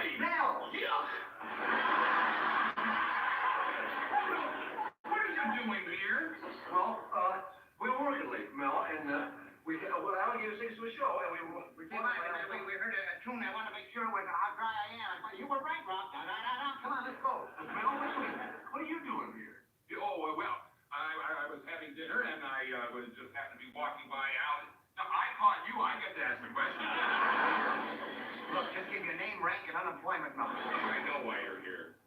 several things you wrote in that script. How'd you find out about it, Mel? I just read it not a half an hour ago. Well, then it's all right. Mel has the other copy. Hey, I bet if we rush, we can still catch the first act. No, there are going to be 3 copies, one for us, one for Mel. And one for little boy who screams down the lane. Okay, so now we know why we're here. How come you're in Happy Hollow? I came to get the script before Alan read it. Mel, you were gonna cover for us? Phil, I take back every rotten thing I ever said about you. Well, my motives were not completely humanitarian. If Alan reads that, he could fire you, but he'd hold me over for torture. Well, I guess I take back everything I just took back. Well, anyway, we're all here for the same reason, right? Survival. So let's get out of here and get this. All to do is get this drawer. Rob! Oh, another job well done by your FBI. Why did you break his desk? Oh, so you get into a locked drawer. Well, Rob, I was offering you the key. Mel, why didn't you offer it a little louder? Because he's stupid. Never mind, Quad. Sorry. Script's not here. But it has to be. He must have taken it home with him. And you mean we broke the transom and the desk for nothing? Yeah, but if he took it home, we would have read it, and we would have been fired by now, so he couldn't have taken it home. Then where could it be? Alan took it home. But the note said he wasn't coming back to the office, Mel. Maybe he had it delivered. That's it. You think so? I know so. I delivered it. Why didn't you tell us you delivered it, stupid? His secretary gave me a package to give to him, and I'll bet the script was in it. Boy, even when you don't know what you're doing, it comes out dumb. Okay, how come we haven't heard you screaming yet? Because when I got to his house, Alan was leaving to go to a party, so he hasn't read it yet. So it's all over. There may be one chance. Oh, yes, my husband can always break into Alan's house. Exactly. I won't let him. Honey, I don't think that's for you to say. Well, somebody has to say it. All right, me. Look, Mel, I'm not going to do it. Now, look, it's not a burglary. After all, Alan's my brother-in-law. My sister's married to him. Well, now that we've mastered the theory of relativity, Mel, since you are a relative, why don't you do it yourself? All right, I'll do it on one condition. What? You all go with me. You can't be serious. To break into a man's house, well, that's dishonest. It's illegal, and the maid's bound to catch us. No, her room is upstairs. Rob, I think you ought to do it. Rob, that's real burglary. It's my sister's house, and I'm welcome there any time that Alan's not home. Laura's right. I mean, we were here, but breaking in Alan's house is not right. I'll take full responsibility. All we have to do is go to Alan's house, look around, find the script. What could be easier? How do we get in? Very simple. You simply climb a simple vine up a simple second-story window.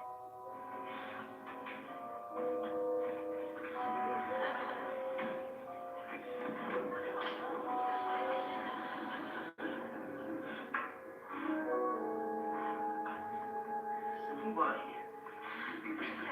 Simple thorns. You know I had fear of heights.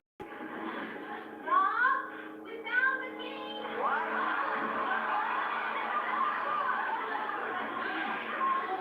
Rob, are you okay? No, I thought you said you didn't have a key. I didn't. It wasn't a door jam. No, it was under the mat. All right, new rules now. From now on, when I risk my life to break into a house, let me open the door if you have to swallow it. Never see any more keys. Swallow. Let's get out of here. This place is gonna creep. Sure, a creep lives here. I really feel it like this. You shouldn't be here. Where should I be? In the car with the motor running? There's nothing to worry about. Alan and my sister won't be home till after midnight. There's nothing here. He always reads right here at this desk. I don't know. You have a key, no? It may not be locked. Just keep quiet and let me look. This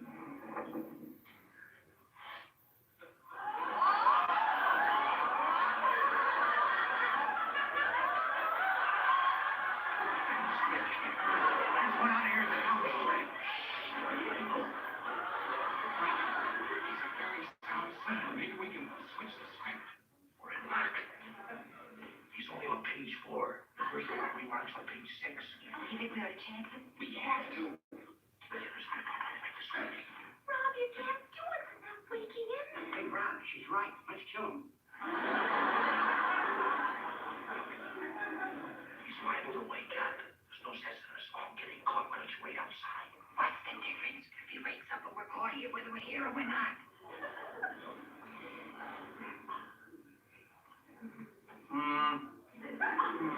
Lillian? Lillian, is that you, Lillian? Yes, sir. Hey, here's a good night kiss, Lillian.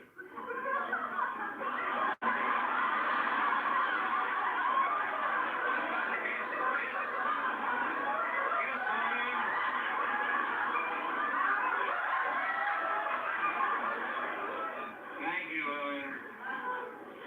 Since you're gonna say goodnight, Good on. good night, Rob. Somebody just kiss me, or am I dreaming? I'm dreaming. That you, Laura? Gosh, we sure didn't expect to run into you, Alan. The party was rotten, so I came home early. Oh, that's a shame. I should have thought what we're doing here. Just wanted to find out if you enjoyed the party, Alan. Yeah, it was Rob's idea. Was it also Rob's idea to switch the script? Well, Alan, we felt a little bit about that first sketch. We made some changes in it. He did. Yeah, we put in a lot of new jokes and Oh, stuff. boy, real funny stuff, Alan. Well, that first script had pretty funny stuff in it. Bald-headed figure script on it. Alan, excuse me, I'm gonna be sick. No, you won't. Come back here. You read the script, Alan? Well, I was going through it the second time when I fell asleep. Well, Alan, you know, all those things we put in there, we didn't mean them. Yes, you did. Yeah, we did. Alan, when they wrote those things, they were very tired and upset. And anyway, you know, they're very good writers. All writers are rotten, but I like loyalty in a wife. Okay, Alan, let's have it. And what? The yelling and the screaming. And the firing. Hey, chick, do you think the shepherd would do that to his flock? Alan, you mean you read that script and you're not mad? Do I look bad? No, you don't. Look almost happy. Yeah, that's our shepherd. Hey, shut up, Mal. Well, I thought you'd be furious. Oh, I am. Well, you don't look it. Well, on 2 tranquilizers and a sleeping pill, this is as furious as you can get. Oh, by morning, I'll be my old self. And then will come the screaming and the yelling and the firing and all the rest of that fun. Oh, you look nice, Laura. You look nice, too. You stink. Tomorrow morning, I'll kill you all. Wait a minute. He's not going to kill anybody. Somebody grab Mel, I think he's flipping. He's not going to fire anybody either. I told you he needed hair. His brain's catching cold. Do you remember what he said when we thought he was asleep? He said, kiss me, Lillian. He said, kiss me, Lillian. His wife's name is Margaret. Man, you wouldn't blackmail your own brother-in-law.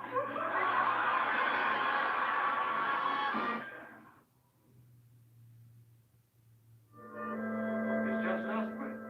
Rob! Mel! Mel? Laura! Mel! Sally! Mel! Yuck! What are you doing here? Well, we were working late, Mel, and, well, Alan gave us things to the show, and we came we heard a tune. I want to make sure how dry I am. You were right, Rob. Come on, let's go. Mel, what are you doing here? Oh, well, I was having dinner, and I was just happened to be walking by Alan. Now, I caught you. I get to ask the question. Look, just give your name, rank, and unemployment number. I know why you're here. The horrible things you wrote in that script. How'd you find out about it, Mel? I just read it not a half an hour ago. Well, then it's all right. Mel has the other copy. Hey, I bet Russian can still catch the first act. No, here, made 3 copies. One for us, one for Mel. And one for little boy who screams down the lane. Okay, so now we know why we're here. How come you're in Happy Hollow? I came to get the script before Alan read it. Mel, you were gonna cover for us? Phil, I take back every rotten thing I ever said about you. Well, my motives were not completely humanitarian. If Alan Reed said he could fire you, but he'd hold me over for torture. Well, I guess I take back everything I just took back.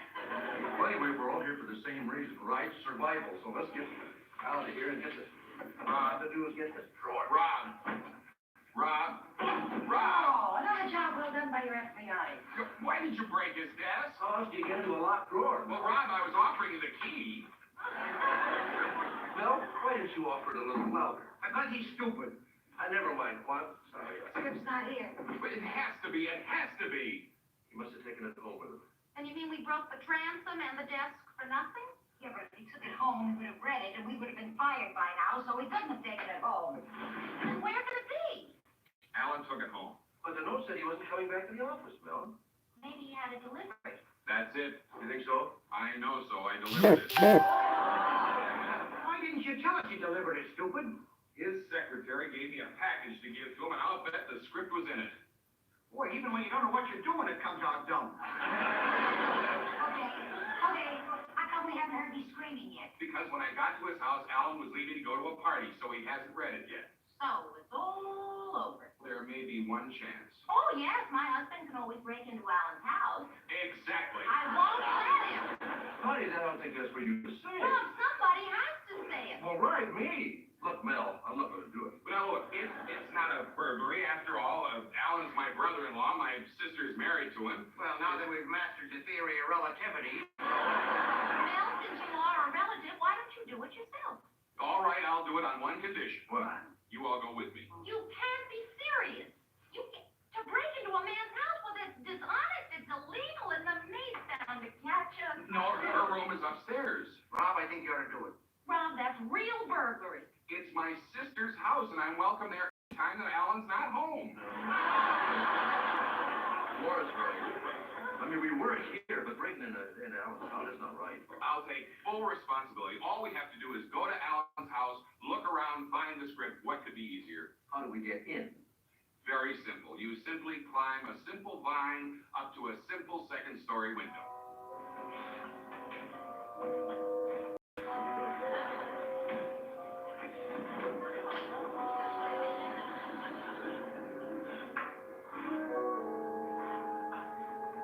Simple vine. Simple thorns. You know I had a fear of heights. Rob, we found the key. What?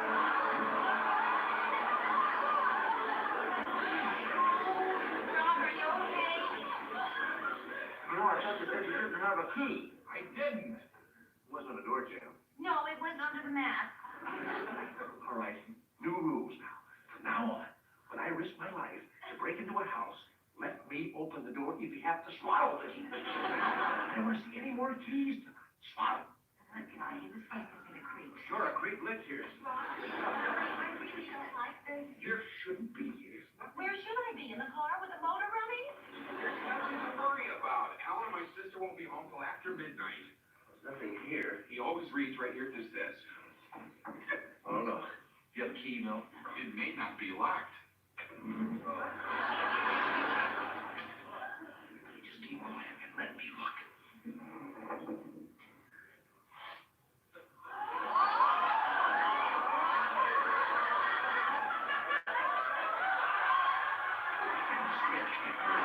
What out of here is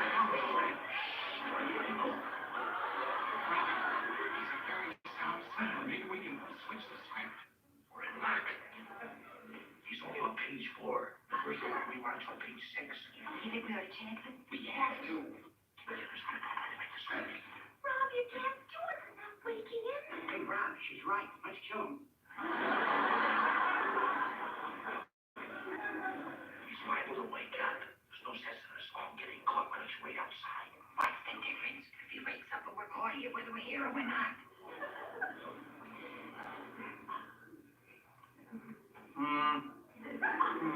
Lillian? Lillian, is that you, Lillian? Yes, sir. Hey, here's a good night kiss, Lillian.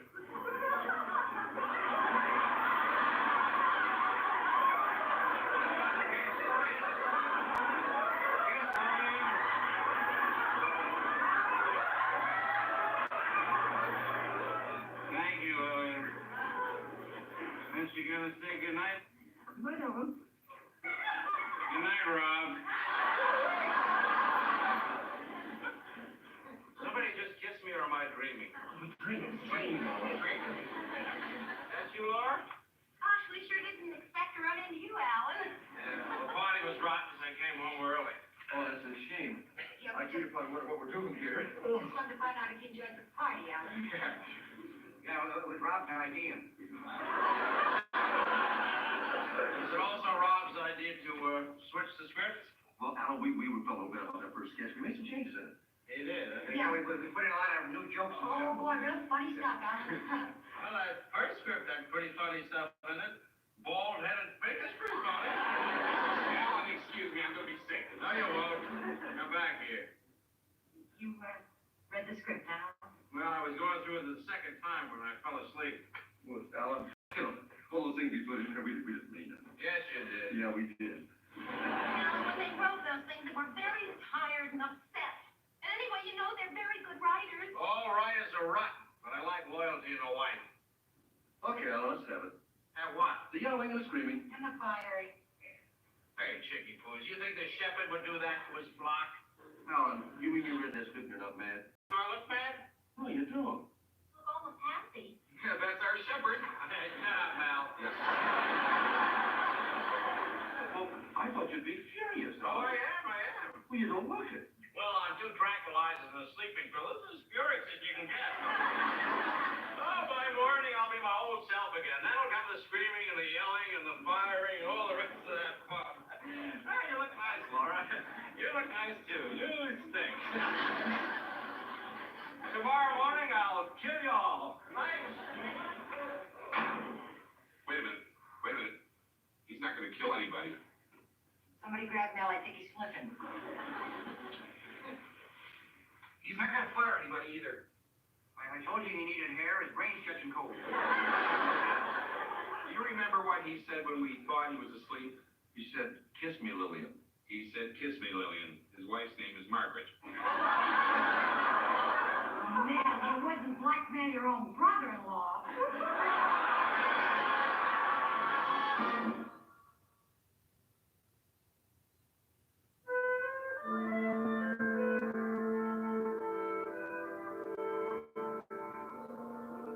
In my pockets, they are in the office. Why didn't you get by your Sally's key? I didn't know mine were missing until we got down to the car. Well, don't break the door down. I have to.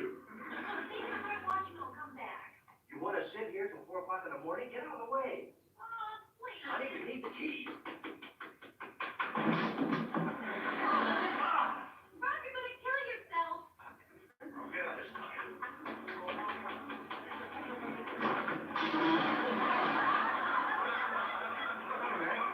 Did you see my keys? No, right there.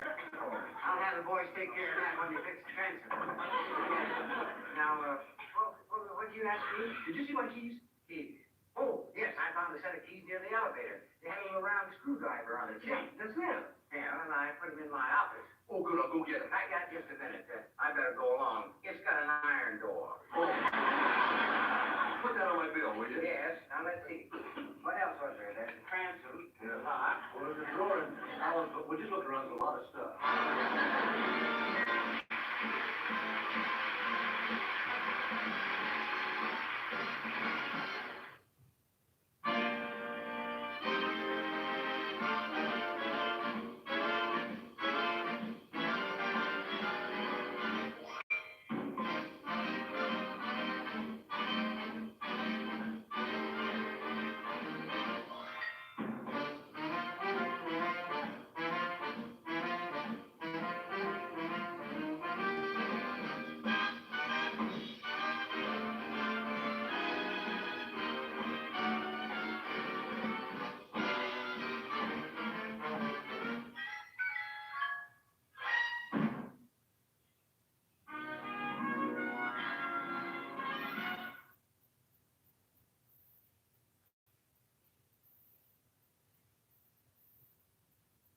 This is the 2020 Medicare Benefits Report brought to you by Easy Medicare. If you or a loved one are turning 65, have recently moved, or lost group coverage, now is the time to enroll in a Medicare health plan or Medicare prescription drug plan so you can receive the best benefits for 2020, like $0 copays, $0 deductibles, $0 premiums.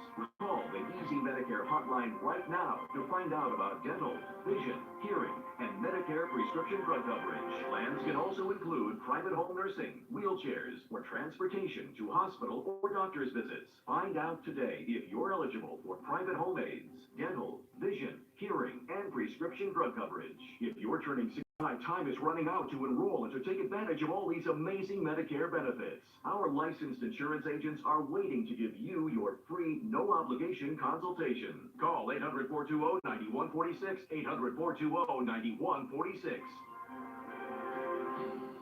Attention car owners, if your car is out of warranty or close to expiring, you could be at risk of expensive auto repairs that could cost you thousands. With CarShield, your covered repairs would cost nothing on items you choose to cover. CarShield helps get expensive repairs paid so you don't have to. And your coverage includes free towing, free roadside assistance, and free rental car coverage. Don't get stuck with expensive repair bills. Get coverage through CarShield now before your car breaks down. Call 800-891-3866. The first time I was in the recording studio with a female producer, there was this energy and power in the session I had never experienced before, and I wanted more of that. So much so that I started Women in Harmony to bring some of the most talented women in the music industry together. I'm so passionate about opening up doors for other women when we can. That's why hashtag See Her, Hear Her is so important. Because when we collaborate and lift each other up, we all become more powerful. If you can see her, you can be her. It's time for Anime All Ages on Pluto TV. Bring it on! Let's do this! These heroes won't back down. Come on! Until they emerge victorious. Special ability! Fighting one battle at a time. Alright! We're going to round two! Watch Anime All Ages on Pluto TV.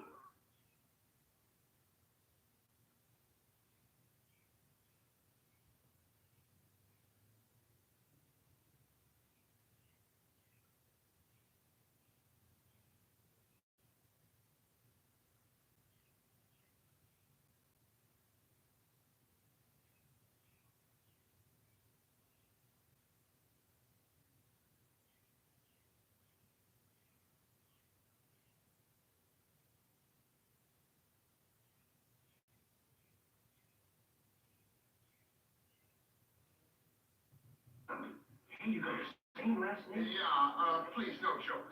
I'm not 007. Well, where shall I set up? Oh, I think it's the boys' room. I beg your pardon. Why? I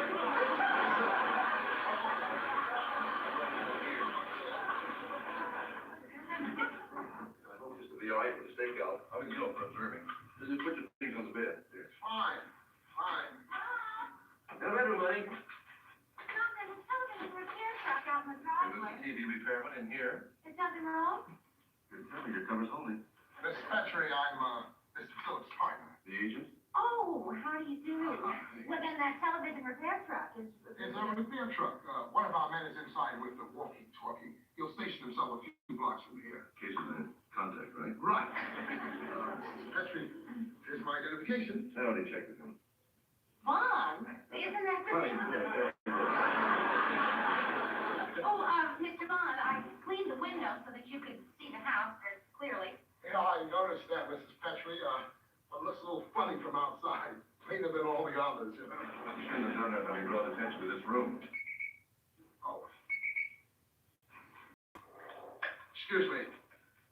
Yeah, Marvin. Hi, Harry.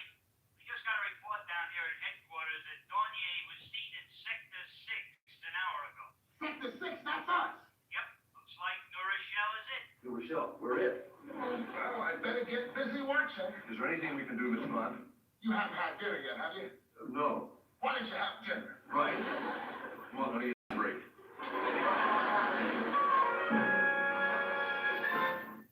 From Universal Studios, Hollywood, the Samuel Goldwyn Company presents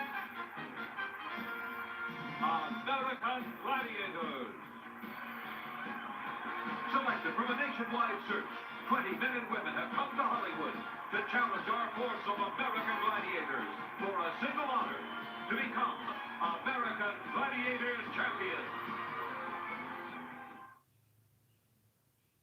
If you're living with diabetes and using insulin, you know the pain of pricking your fingers over and over again. By wearing a small remote device called the continuous glucose monitor, or CGM, you can reduce the pain of pricking your fingers right away. If you're testing your blood sugar 4 more times per day, injecting insulin 3 or more times per day, or using an insulin pump, call the Diabetic Health Hotline today and learn about the latest CGM technology. Not only can a CGM immediately reduce pain, it's accurate, easy to use, and helps you make better diabetes treatment decisions. And if you have Medicare, you can get a new CGM at little or no out-of-pocket cost. We'll also provide free shipping of your new CGM, and we'll bill your insurance company for you. If you are testing your blood sugar 4 more times per day and injecting insulin 3 or more times per day, or using an insulin pump, call now and learn how to receive your new continuous glucose monitor at little or no out-of-pocket cost.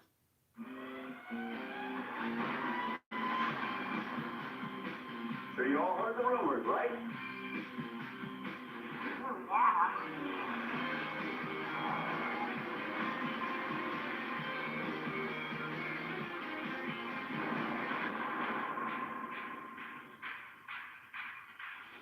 I'll check the schedule.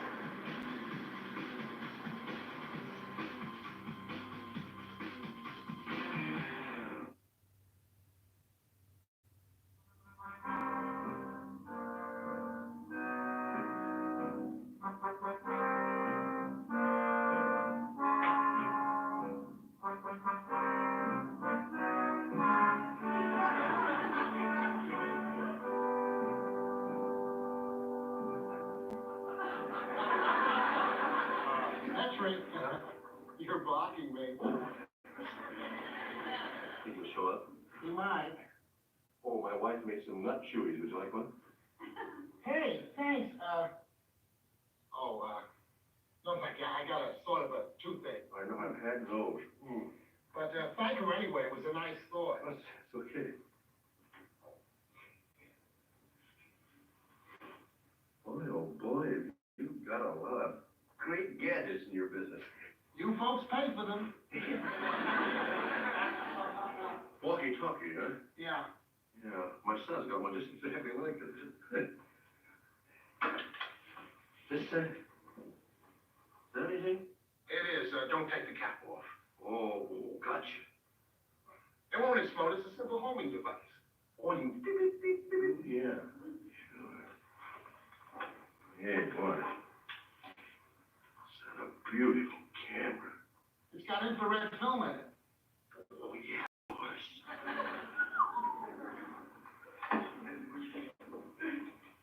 The tape recorder? Yeah. Yeah. Compact. Nice.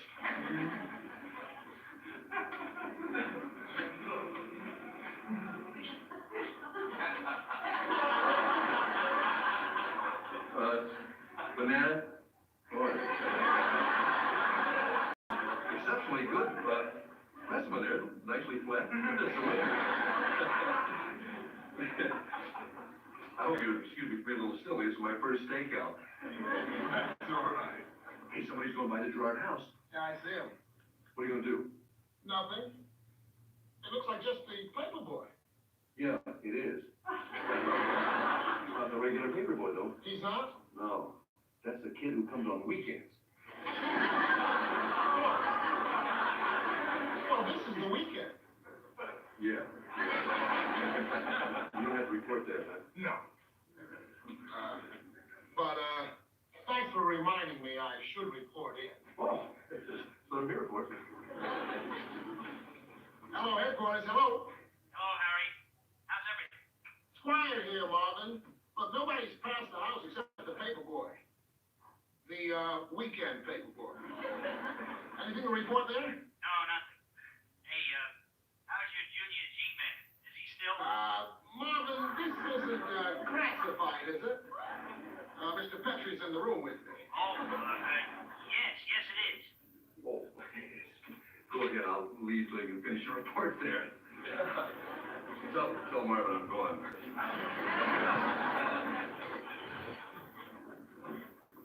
What are you doing? Huh?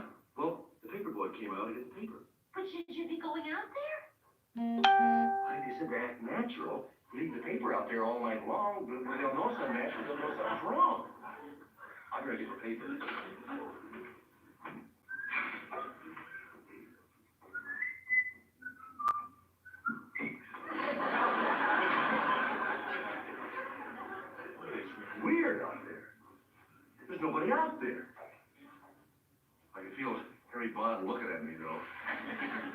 me almost bullet? No, what happened? Well, I started to wave at him and I turned it into one of these. Well, they said that Dorney's been reported in the neighborhood for hours now. Yeah, I figured you were gonna show up here to hide out. He's arrived by now. Nothing's happened to him. Bob, he's a gangster. Well, I don't mean that. It's just that you get all excited and keyed up and nothing.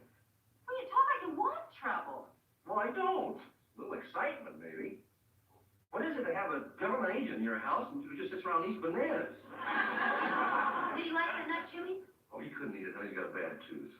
Well, how can he spy with a bad tooth? Honey, those guys are trained to spy with bamboo shoots under their fingernails. Bob, maybe if we were to get out of the house, you go to a movie or something? We gotta stay here in case he needs us for something. Like what? Well, like the nut chewies you made for him. Well, he didn't need them. Well, you might need a glass of milk or banana or something. We gotta stay around here, act natural. Well, boy, I sure don't feel very natural. I don't look it either. And why don't we go visit someone? Honey, Dornier is in Sector 6. I know, so let's go visit someone in Sector 7. Yeah, we gotta stay around here, try to act natural, see? Boy, I sure wish we could think of something. Hey, what do you do at 7 o'clock if you haven't already done it? Eat. Yeah, right. I didn't serve you dinner. Well, not since yesterday. Oh, I'm sorry. What would you like? Well, something very light, honey. I might have to, move. Just Go, lettuce or something. Energy food.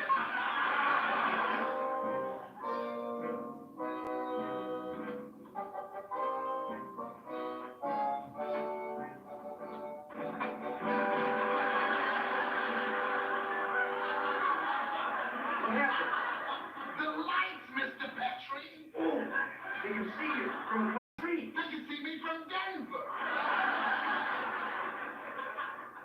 Oh, I'm really sorry. I couldn't sleep and I thought I'd see if anything had developed. It has. What? My little toothache has developed into a great big one. I couldn't resist those darn nut chewies. Hey, listen. My next door neighbor's a dentist. I could call him. I don't think that's a good idea. Oh, that's right. His wife is a flat. Well, you've got that in your report. Yeah, my replacement's due in about an hour. I think I can hold out till then. Oh, that looks awfully swollen. You feel hurt? The pain goes shooting right through my eyes. I mean, I can hardly see straight. Listen, maybe you'd feel better if you lay down for a while. I probably would, but I can't. Well, I can watch the window for you. No, I don't think so. Well, really, you can lay right there and I'd be right here. I'm good with a doctor. Well, I don't know. Please. I mean, you'd feel better. And you'd be laying right there. With all that pain, you might miss something out that window. You may be right, but... I know I'm right. Yeah, I know. Go in the bathroom, rinse out your mouth with some good warm water. There's some aspirin in the medicine cabinet. Put a couple on the tube. It always helps. Mr. Bond? What? Can I have the binos? The what? The binocs. Oh, the binoculars? Yeah. Sure. Should I walk in here and there? No. Just look. Go ahead, rinse out.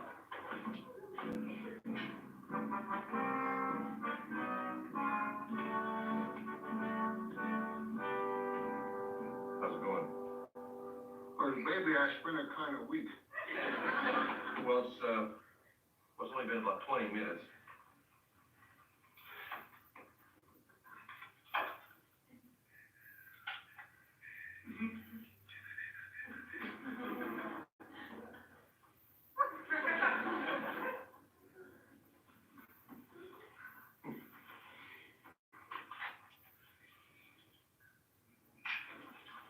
What happened? Huh? Nothing. It's all quiet out here. Hey, Mr. Bono, I took a picture with this infrared camera. Of what? Well, of you sleeping.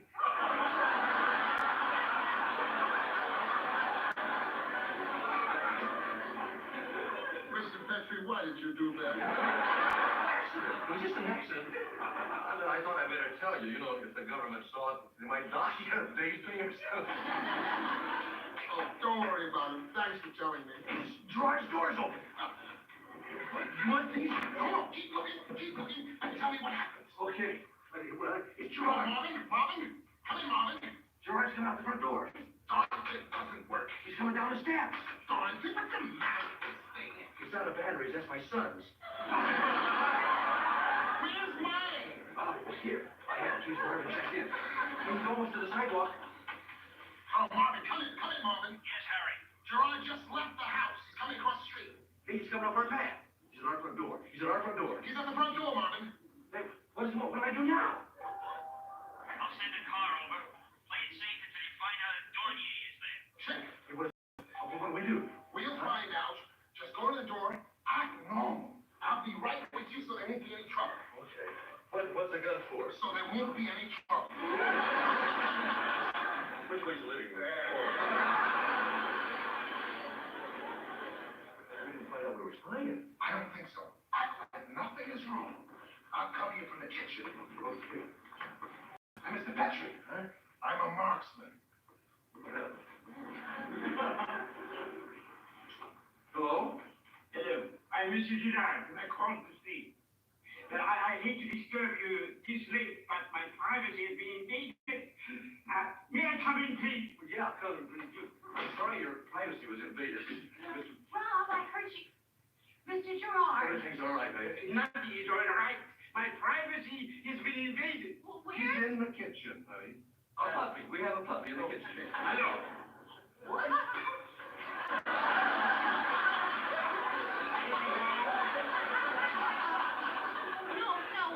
We just tripped.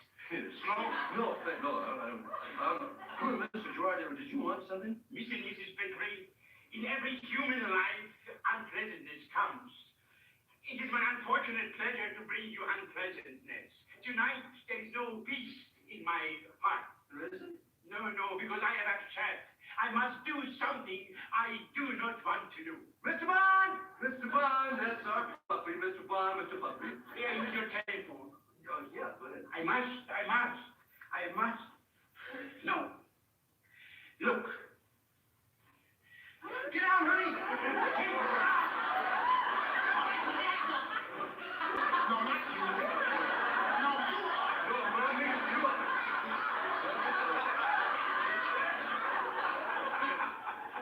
All right, now what's going on here? Please, I need my hand to explain. Go ahead. Thank you. You see, my nephew is a wanted criminal.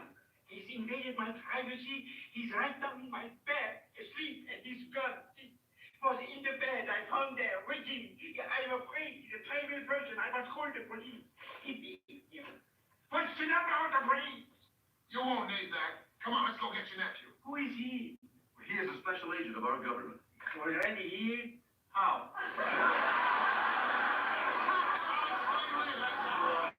In this country, is everything going so fast? Do I have the phone? No, I have got a phone. Mom, where are you going? Okay, I want to see him make the capture. But Rob is staff out. You're in your pajamas. Harry Bond is a marksman. But Rob, it's dangerous. I'll be back in a minute, honey. You catch cold, I'll Rob. never even notice me. Attention car owners, if your car is out of warranty or close to expiring, you could be at risk of expensive auto repairs that could cost you thousands. With CarShield, your covered repairs would cost nothing on items you choose to cover. CarShield helps get expensive repairs paid so you don't have to. And your coverage includes free towing, free roadside assistance, and free rental car coverage. Don't get stuck with expensive repair bills. Get coverage through CarShield now before your car breaks down. Call 800-891-3866. There's something to be said about the unyielding sensation of freedom and a supernatural surge of adrenaline that overwhelms the soul. It's like your senses take on a different significance. That is when you start watching The Huckabee Show on Saturdays and Sundays at 8, 7 Central. What? Only on TBN. Started from the top. You might remember me from Diddy's Making the Band. Being the chief of staff was an honor for me. Now their heat. I'm coming out of the Dane County Jail. I was asked to resign from the mayor's office. He crossed lines that he had no business crossing. I always knew during the injections was lethal. I could not inject. But you can drive drunk. Girl, she better be glad I was not armed. Catch from the bottom up on BET Her Pluto TV. Men, want to feel younger, stronger, leaner? You don't have to slow down after 40. Frank Thomas found the secret to staying in shape, the energy and drive of his 20s. Man, you look like you can still hit it a mile. I'm feeling great too. What gives? After 40, men slow down. It's harder to stay in shape. Why? Our free testosterone levels drop. It happened to me. Then I found Nugenix Total T. New Nugenix Total T is our most powerful man-boosting formula ever because it boosts your free testosterone and your total testosterone. Nugenix Total T helps provide even more energy, performance, testosterone, and muscle-boosting ingredients for even better results. To get your complimentary bottle of Nugenix Total T, text SPORT to 231231. Samples are not available in stores. We can do something about it now. I gotta try Nugenix Total T. Text SPORT at 231231. Now, for your complimentary bottle of Nugenix Total T, that's SPORT to 231231.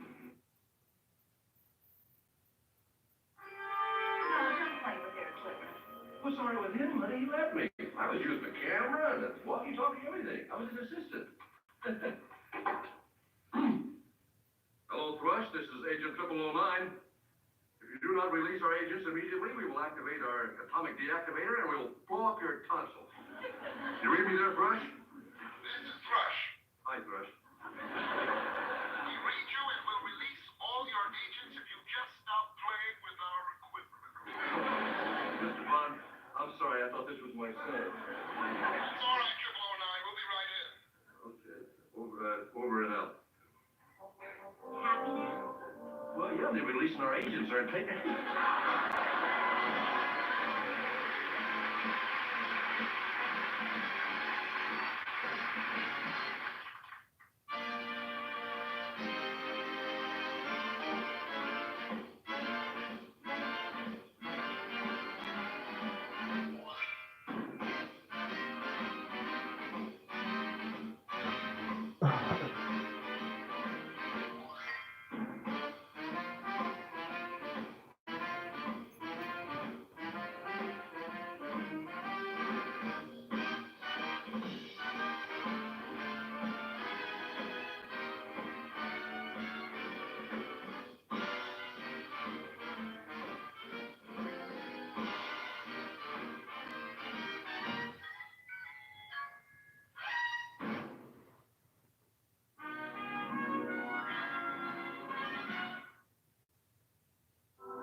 He wasn't. Somebody just finally punched him hard enough to kill him. I bet that caught him by surprise. I'll bet when he just realized he was dead, he thought, well, I'll be darned. Hey, Dad, did you know that Superman is dead? I thought Superman was immortal. He was. Then he died. Hi, ma'am. 6:45. You sure do require a lot of sleep. Hey, listen, could you look at this press release I've written on the National Health Legislation Bill? I think I've managed to position the senator within the parameters of the party line while still establishing our own independent posture. Hey, do you mind? I'm still reeling from the Superman bombshell. Hey, look, this is important. Would you please try to focus? Look, I can't focus until my eyes do, and it doesn't look like that's going to happen for another 15 minutes. Anyway, what got you buzzing at whatever this says it is in the morning? Well, I happen to have had an epiphany this morning, okay? What's an epiphany? I think it's a lady thing. No, it's a realization that maybe when I took this press secretary job, I didn't have the right attitude towards it. No, when you asked how could you have fallen so far as to take a job in Senator Smithers' office, I took that as false modesty. No, really, I thought I'd hit rock bottom. I mean, come on. I won a Peabody for my journalism, and all of a sudden I'm cranking out political the people of the poorer regions of the senator's home state appreciate for the softness and non-shaping qualities of its paper. And then I realized, well, maybe I could make a mark as a press secretary. I mean, look at Ron Ziegler, Margaret Tutwiler, Marlon Fitzwater. Okay, maybe not the journalistic A-list, but for an epiphany, it doesn't matter. I just want to be known as the best press secretary on the Hill. And she made his breakfast, too. Yes, I see. Lean cuisine feta primavera. It's actually very good and only 170 calories. Well, that's terrific, Elliot, but unless you combine that with the proper exercise, you'll never keep the weight off. All right, Hartman, come on, give me a break. I think I could learn to cook if I wanted to. I mean, if I can learn Romanian to interview Ceausescu, I think I can learn to toss around a few pots and pans. Wait a minute, you interviewed Nicolae Ceausescu? No, the SOBs had to execute him a week before I finished my Berlitz course. Oh, that's a tough break for you. Now, I want to leave this on, and if you don't want to look over the most stirring press release in the history of press releases, then it's your loss.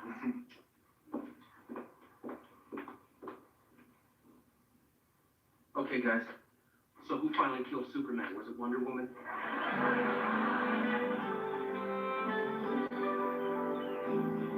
Did you look over my press release? What do you think? Oh, well, I think this may be a little premature. The senior legislative staff hasn't finished making an analysis of the political repercussions. Just for the record, who is the senior legislative staff? Well, me. Oh, well then I hope you noticed that I took your stick your head in the sand, protect your butt, take no position whatsoever, political stance into account when I wrote it. Yes, I appreciate that. Well? I think it goes a little too far. Come on, the senator's always talking about trying to do something about the rising cost of health care. Yeah, but that doesn't mean he supports this bill. Doesn't support this bill? Doesn't mean he does. It's silly. Well, you know our nutty old senator. Anyway, you can fold that paper into an airplane and it still won't fly. Why don't we let the senator decide that? Because he's never been good with paper airplanes. What are you afraid of? Afraid? No, Miss Lottie, you know, I may not have won a Peabody Award or know Romanian or have had any good epiphanies lately, but I do know the senator. Really? What color are his eyes? Okay, well, I'm sure you have a lot of important things to do in your John, listen, I got a copy of that Senate Finance Report from Darren Monahan. Am I interrupting something here? Yeah, no, we were just having a discussion about the senator's eye color, you know. Well, hell, they're blue, and they got a little green tint and an eggshell. Hey, don't tell me. Something wrong? All the usual. Mavis? Of course. See, the senator got a couple of tickets from Jack Kent Cook for the Redskins games this Sunday. He can't use them, so I kind of positioned myself to take them off his hands, you know. So what's the problem? Well, she wants to go see this Frida Kahlo exhibit at the National Gallery. So tell her you want to go to the game. I can't do that. She thinks I'm just your typical country bumpkin who doesn't know the least thing about the arts, and all he wants to do is sit around and watch football and drink beer. So skip the game and go to the museum with her. I can't do that. It's too dull. Sunday's a family day. It's when you sit around and watch football and drink beer. Take a big old nap, you know. Jeez, girls. How do you know Frida Kahlo's going to be gone? Well, maybe it's because I've seen this exhibit before.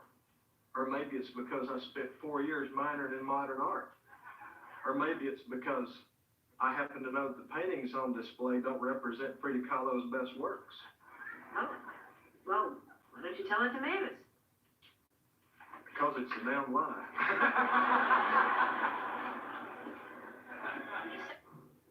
Hey, Diet Cola, just got a DNA test. Turns out, I've only got 1 gram of sugar. Huh, we could be related. I got a test done too. Apparently, I'm related to her. Captain and Diet Cola. There's more fun to be had.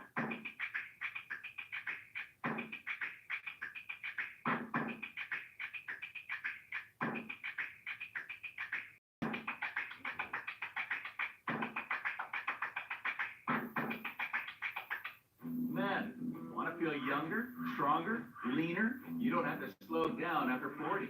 Frank Thomas found the secret to staying in shape, the energy and drive of his 20s. Man, you look like you can still hit it a mile. I feel great too. What gives? After 40, then slow down. It's harder to stay in shape. Why? Our testosterone levels drop. It happened to me, and then I found Nugenix Total T. New Nugenix Total T is our most powerful man-boosting formula ever because it boosts your free testosterone and your total testosterone. Nugenix Total T helps provide even more energy, performance, testosterone, and muscle-boosting ingredients for even better results. To get your complimentary bottle of Nugenix Total T, text SPORT to 231231. Samples are not available in stores. Well, wait. When me to do something about it now. I gotta try Nugenix Total T. Text SPORT at 231231. Now for your complimentary bottle of Nugenix Total T. That's SPORT to 231231. What happened to the fundraiser? Mysterious. They're all together. The Adams family. It's a damn lie. Senator, are you all right? No, I am not. I got a speeding ticket when driving into work this morning. I told the police you cannot give a ticket to a United States Senator when he's on his way to a vote. And they did anyway. And you know why? Because the Senate's not in session today? You knew that too. I'm going to start watching more C-SPAN. Oh, Mr. Hartman, I had the misfortune of running into Sam Donaldson in the men's room, and he kept pressing me about my position on the health care legislation. Fortunately, I was able to deflect his questions by complimenting him on his new toupee. Sort of a South Korean job, very tight weave. You don't get workmanship like that in domestic tubes anymore. In fact, when anyone asks me why we don't buy more American-made products, I say, mister, the answer to that is sitting right on top of Sam Donaldson's head. Yes, sir. Senator, about your position on the bill. Well, I can't keep ducking Sam Donaldson every time I meet him in the men's room. I'd get a bladder condition. It's a very complex issue with a lot of political ramifications. I hate not having a soundbite for Sam. Senator, I have a soundbite for Sam. With rising health costs, the American family is becoming our most endangered species. When are we going to do something to save it? You know, Mr. Hartman, that didn't sound too complex, full of snappy catchphrases like the American family and endangered species. A lot of my constituents are families. Yes, and a lot of them are small businessmen, and they oppose this bill. Oh, I can't alienate them, but I do want to be supportive of families. But I don't want Sam to think I'm straddling the fence. No, don't worry. Tomorrow night you're speaking in front of the Rotarians, all right? I'll draft a speech that spells out your broad feelings on this issue without creating any political liability. I like that. Just make sure it's chock full of catchphrases. Yes, sir. You know what else I like? Buzzwords. Senator, just a minute. Forgive me, but if we can be first to put a man on the moon, if we can be first in the Olympics, why can't we be first in providing decent health care for working Americans? Very snappy. On the other hand, I don't want to mislead the public.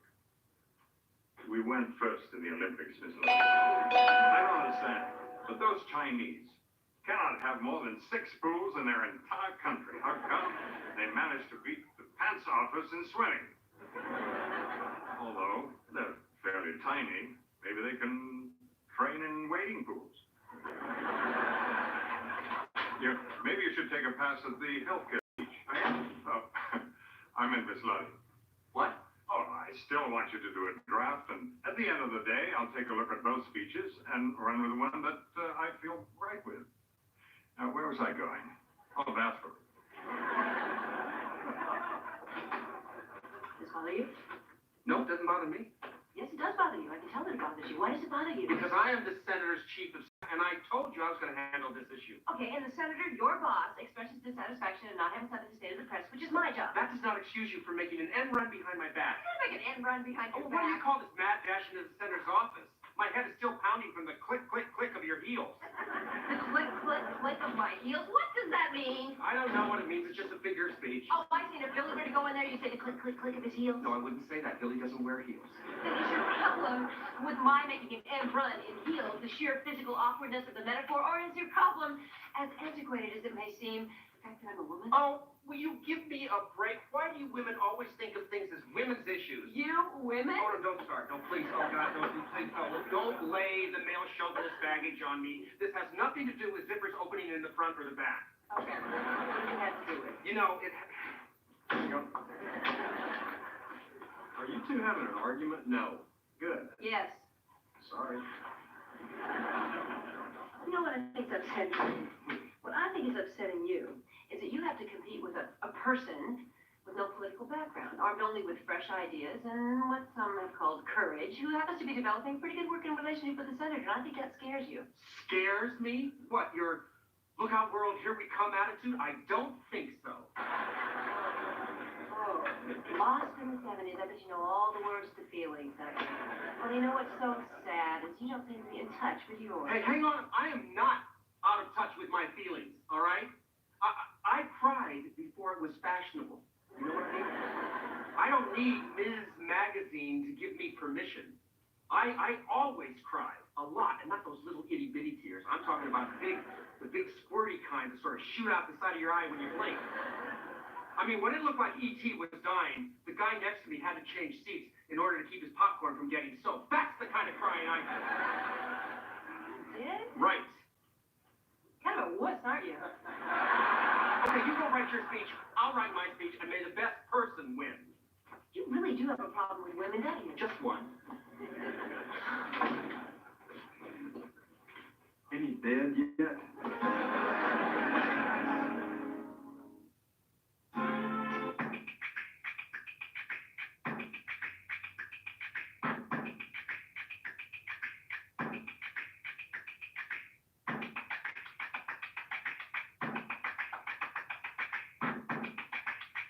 This is the 2020 Medicare Benefits Report brought to you by Easy Medicare. If you or a loved one are turning 65, have recently moved, or lost group coverage, now is the time to enroll in a Medicare health plan or Medicare prescription drug plan so you can receive the best benefits for 2020, like $0 copays, $0 deductibles, $0 premiums. Our licensed insurance agents are waiting to give you your free, no-obligation consultation. Call 800-420-9146. If you're living with diabetes and using insulin, you know the pain of pricking your fingers over and over again. By wearing a small remote device called the Continuous Glucose Monitor, or CGM, you can reduce the pain of pricking your fingers right away. If you're testing your blood sugar 4 more times per day, injecting insulin 3 or more times per day, or using an insulin pump, call the Diabetic Health Hotline today and learn about the latest CGM technology. Not only can a CGM immediately reduce pain, it's accurate, easy to use, and helps you make better diabetes treatment decisions.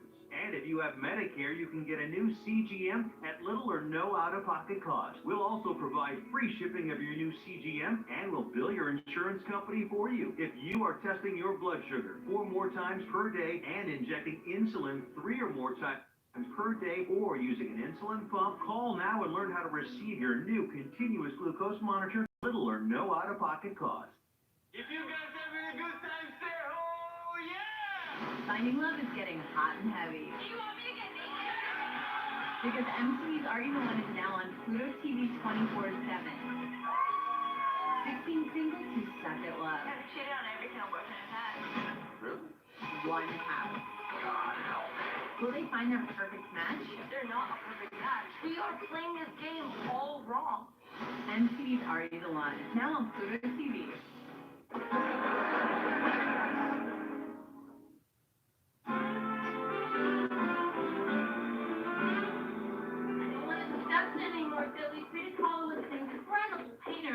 She was crushed by her marriage to Diego Rivera. He weighed well over 300 pounds. Oh, and honey, she was impaled on a handrail in a bus crash. I mean, her paintings depict the horrible physical agony she struggled with her entire life. Maybe she wants to see horrible physical agony. The playoff game starts at 1 o'clock. Oh, what a wonderful way of putting it. I'm going to put that at the beginning of my speech. Thank you so much, Governor Cuomo. Please say hi to Matilda for me. Okay, bye-bye. How's your speech going? Well, I haven't had a chance to get to it yet. Really? Really, you know, as chief of staff, there are other things I have to do. What did she do? You know, Georgie Ann started her speech. Great, wonderful. She just got off the phone with Mario Cuomo. You know, he's helping her with it. What? Hey, fine, whatever. Did you know that they call Mario Cuomo the Larry Bird of the Democratic Party? He's the only black man on the team that can give a decent speech. Oh. Well, that's what they say. I don't know. Was there anything else you wanted, Billy? No, that's it. I'll see you later. Yeah, see you later. Listen, that speech is due this afternoon. Thank you very much.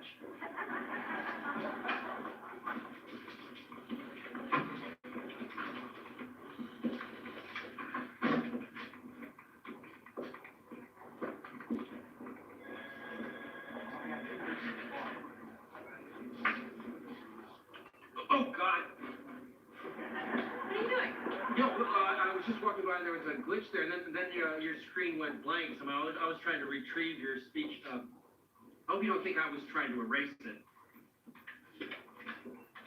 Oh, good, you got it back. Well, I'm happy, because you gave me quite a scare.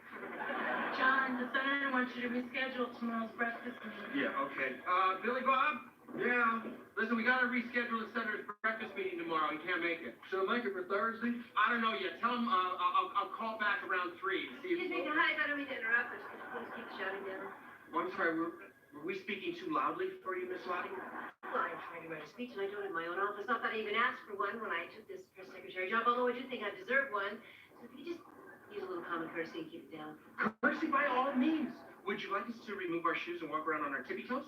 No, everybody, listen up. Miss Lottie has some very serious work to do, so if we could all work together as mice rather than elephants. And constituents, it's quiet time now, okay? There's nothing for you to try to embarrass me. I'm not trying to embarrass you, but you've got to learn. If you've got to work in Washington, you've got to develop a little thicker hide.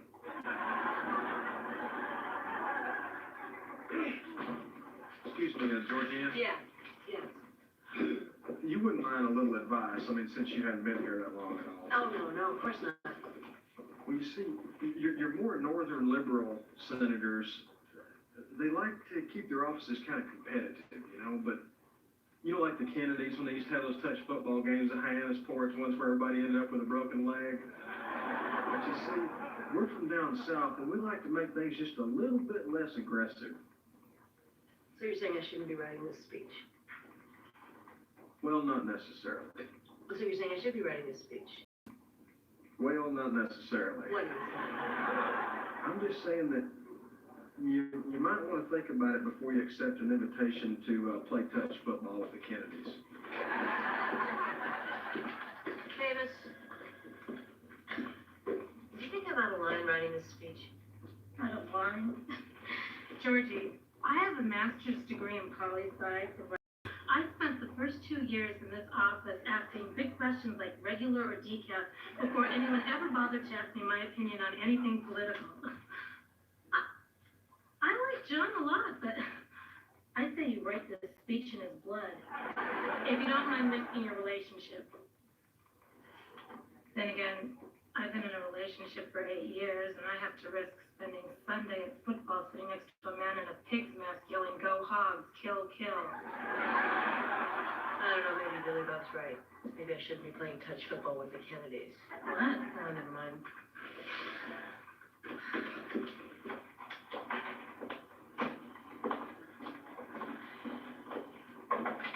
Hartman, I gotta talk to you. Of course. Something I gotta say. Go ahead.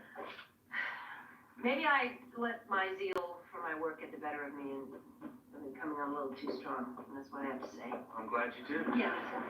Wait a minute. I hate this. So do I.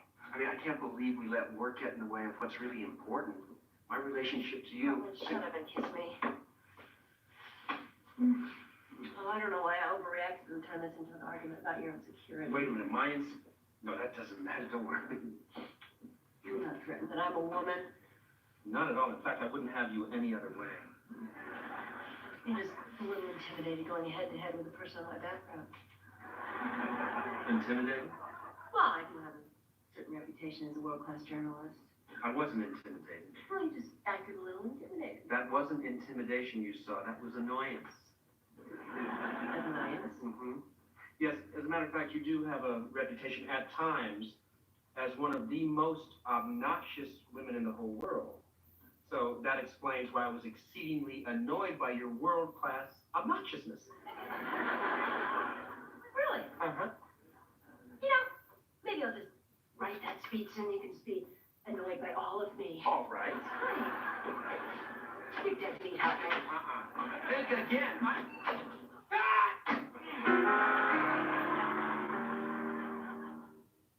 When you own a Yamaha boat, you get to experience more. You can walk on water, see the world from a whole new perspective. Because we set the standard in reliability, versatility, and design. Yamaha customers don't just get on the water, they run the water. Make 0 payments for 90 days Ask your local Yamaha boat dealer how. VH1 is bringing the family of Pluto TV. Come on, rock, dude! Watch Fun's House, part of the Hip Hop Family channel, available 24/7. Oh, I'm gonna get you, boy. Get him! There's nothing better than being home. VH1's Hip Hop Family on Pluto TV, streaming now.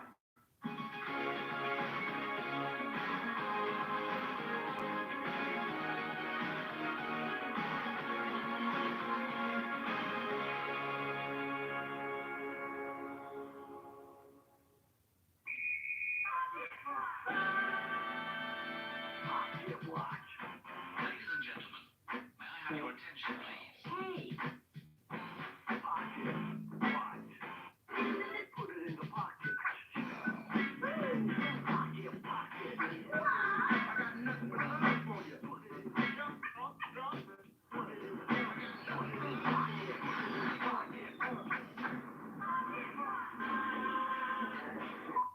Men, want to feel younger, stronger, leaner? You don't have to slow down after 40. New Nugenix Total T is our most powerful man-boosting formula ever because it boosts your free testosterone and your total testosterone. Nugenix Total T helps provide even more energy, performance, testosterone, and muscle-boosting ingredients for even better results. Text VERY to 369369 now for your complimentary bottle of Nugenix Total T. That's VERY to 369369.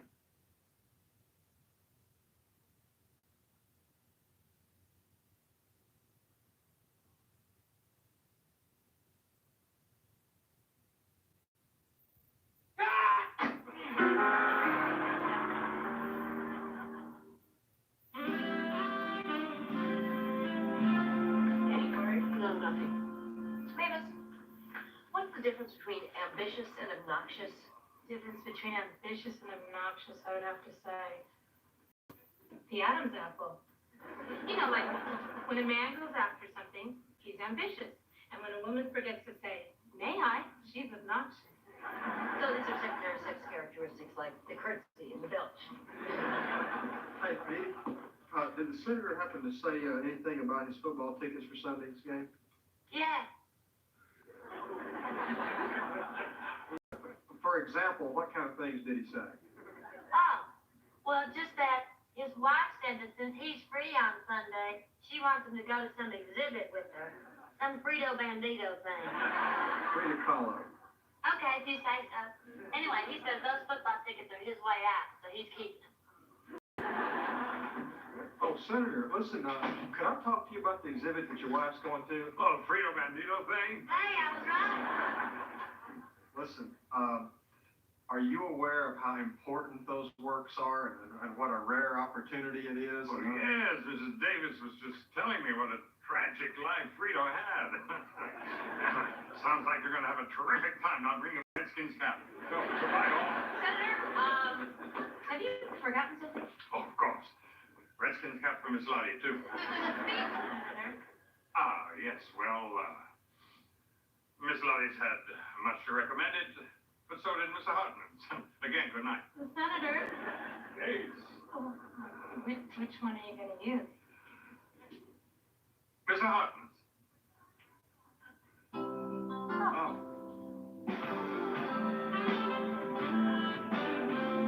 Armin? In the kitchen. I'm home. Okay, you can start gloating. Go ahead. Hey, I'm not a gloater. Okay, yay me. I really have to hear this. Look, for what it's worth, you really should know that just because the senator picked my speech, it doesn't mean it was necessarily better. Of course it does. What else would it mean? Well, it means that I know the senator's politics a little better, and I happen to know that Senator Smithers likes the word dandy. Excuse me? Look, he never gives a speech without getting to say the word dandy at least 3 times. He probably picked my speech because it started with, my, what a dandy bunch of Rotarians we have here today. Wait a minute, you knew this and you didn't tell me before? Well, hey, you had a secret weapon of your own there in Mario Cuomo. You know, I needed something. I figured dandy was mine. You mean to tell me that a quote from Mario Cuomo, one of the greatest orators of our day, lost out to a dandy bunch of Rotarians? How about that? If you don't mind my asking, why was it so important the senator go with your speech? Because I don't have a Pulitzer. Well, I hate to break it to you, but they don't give out Pulitzers for best speech to Rotarians. But wait a minute. I've got something that I know just might cheer you up. What's that? I knew you were coming, so I baked you a cake. How did you know I was coming? Well, I just heard the click, click, click. No, it was a lucky guess. So this is like victory cake? Thought you were a gloater. I'm not. It's a birthday cake for you. How did you know it was my birthday? Well, your dad called about an hour ago and told me. He's really upset because he's not going to make it back from his cooking seminar in time for your birthday. It seems that he and Julia Child got into some kind of serious brouhaha over porcini mushrooms. Words were exchanged, food was thrown, and he missed his train. Okay, well, now you know. Another birthday, no Pulitzer. Well, I wanted to get you one, but by the time I found out, all the Pulitzer stores were closed. You know, it's really silly, but I feel the same way about the Grammy Awards show. Huh. I mean, I know I'm not going to win a Grammy, but I just hate being reminded every year that I didn't win again. They're really great. They're these cute little bronze gramophones on these little wooden bases. Well, you know, I can't give you a Grammy and I can't give you a Pulitzer, but I can tell you that this year, you are the winner of the Hartman Award. It's a cute little guy in an apron holding the cake. And you know, I know the greatest place for your Hartman is right there next to your nightstand. You know, I think I've fallen in love with someone who borders on having real charm. Happy birthday, Georgianne Lottie.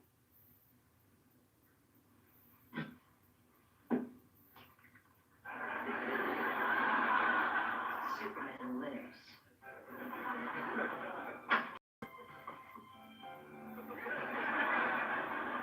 Next year, the Pulitzer. Oh, wait a minute, let me see. I think they can do a little improvement on your nose. No.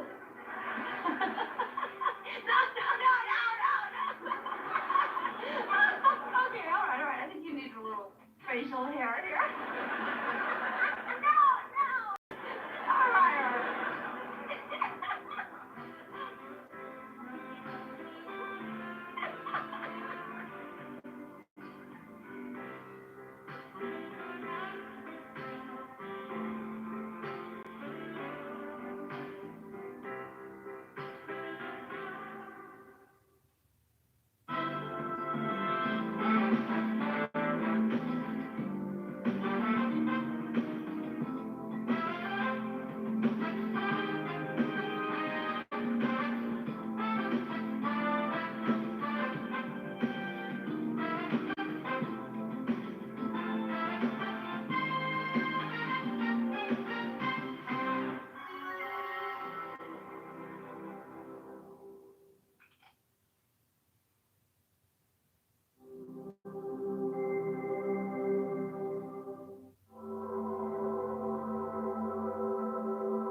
Up with Miss Pirtle. Of all the people you know in this town, my babysitter is the best one you could come up with? Why do you keep asking me that? Miss Pirtle is a fabulous person. She's kind, she's trustworthy, she's responsible, and she's a wonderful seamstress. Excuse me, but I thought your dad just wanted a date. I didn't know he was interested in having his pants taken in. Look, I told you, my dad hasn't been out with anyone in years. I mean, he hardly had a social life at all during all those financial troubles, and he certainly didn't date in prison. Although there's that guy named Ron who's still writing. Anyway, I thought Miss Pirtle would be the perfect person to get him back in the social swim. The social swim? When did you start talking that way? Ever since I started living with you and your family and hanging out in the kitchen and talking over my problems over coffee and acting like June Cleaver. More decaf for it? Thanks, June. Speaking of the cleavers, did you pick up my clothes from the cleaners? Yes, I did. Your tux is hanging in the closet. Oh, do you really want to go to this inaugural? I mean, we've both been before, and I'm not even a Democrat. There'll be about 900,000 people stepping on our toes. So what's for breakfast? Cereal. I want you boys to sit down right now and start eating. I got a lot of meetings this morning. I don't have time to fool around. Looks like you got time to me. Oh, a wise guy. Why, I understand. Ribbit. Dad, make him stop making that frog noise. I hate that. He's been doing it all night. Every time I'm about to fall asleep, he goes, Ribbit, Ribbit, All right, Elliot, stop making noises like a frog. Ribbit. See, I told you. He's driving me crazy. Why do you keep doing that? Because he's stupid, that's why. I hate his guts. Ribbit. Elliot, that's enough. I don't want to have to tell you again. Stop it. Wait a minute, what's wrong with sounding like a frog? I like the noise that frogs make. Ribbit. Don't encourage him. Elliot, look, I couldn't care less if you want to sound like a frog, only I think it's dumb to go around doing it all the time. When can I do it? Only when it's appropriate. Like when? Like when you're sitting on a lily pad. Anyway, you've been doing a lot of annoying things lately. What's the matter with you? You're acting so immature. Hey, you're supposed to be immature. He's 6 years old. Look, he thinks it's funny with his mouth open, too. Makes me sick. Elliot, close your mouth. I don't want to see that again. That's enough. That's disgusting. You know, I once did a story on the animals at the Melbourne Zoo, and as it turns out, the duck-billed platypus regurgitates its food and feeds it back to its young. They don't seem to mind it there. Yes, well, some donkeys also knows without the use of Kleenex, but I don't think we're going to take our good manners cues from the animal kingdom, if that's all right with you. Hey, Pop, what's going on? How was your date last night? Did you have a good time? No, I did not have a good time. I don't want to talk about it. What's the matter? You didn't like Miss Purtle? Oh, I like Miss Brittle very much. She's a very nice elderly lady. She's just not my type. Well, what is Oh, maybe someone who doesn't wear their stockings rolled down below their knees. Or maybe someone who doesn't wear one of those alert bracelets. You know, the kind where you yell, I've fallen and I can't get up. I told you Miss Purtle was too old for your dad. I don't like her. She always tries to rub me down dicks. Yeah, she tried that on me too. She also seems to have a lot of those little crocheted dolls with big skirts all over her apartment. You know, the kind that you cover the toaster and the dishwashing liquid with? I went in the bathroom. I had to look up under 9 doll dresses just to find a toilet paper. She cooks, she sews. That's why I liked her for you. She's stable and solid. Georgianne, don't fix me up with any more dates. I appreciate the concern, but if I'm going to start going out again, I'll get my own date. Thanks. Okay, but you never can find anyone as nice as Miss Purtle. Give it up, Chuck. It's not a love match. I'm sorry if I happen to be a little overprotective, but my dad's been out of commission for a long time. And you know, with the jungle out there, I mean, women have gotten so aggressive, especially the older ones that are looking to get married. And my pop is a prize. Oh, get out of here. What are you talking about? I'm no prize. You think I'm a prize, John? Well, yeah, maybe like the little ones you find at the bottom of a Cracker Jack box. Yeah, well, I'm no prize. Well, what are you then? Ribbit. A frog.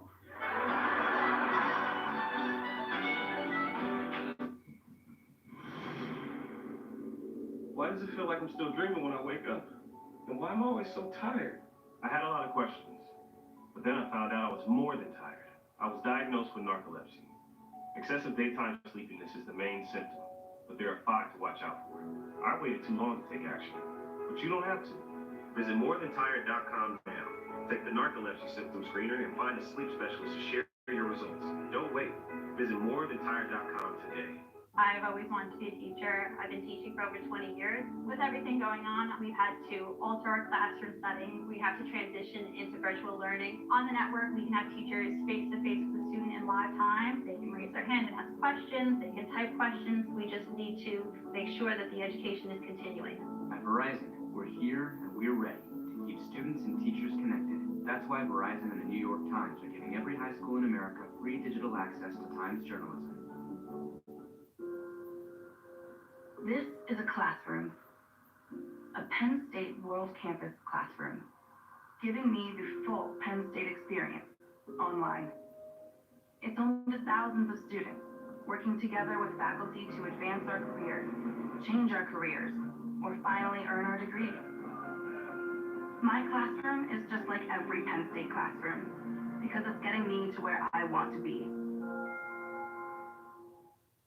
This This is the 2020 Medicare Benefits Report brought to you by Easy Medicare. If you or a loved one are turning 65, have recently moved, or lost group coverage, now is the time to enroll in a Medicare health plan or Medicare prescription drug plan so you can receive the best benefits for 2020, like $0 copays, $0 deductibles, $0 premiums. Our licensed insurance agents are waiting to give you your free, no-obligation consultation. Call 800-420-9146.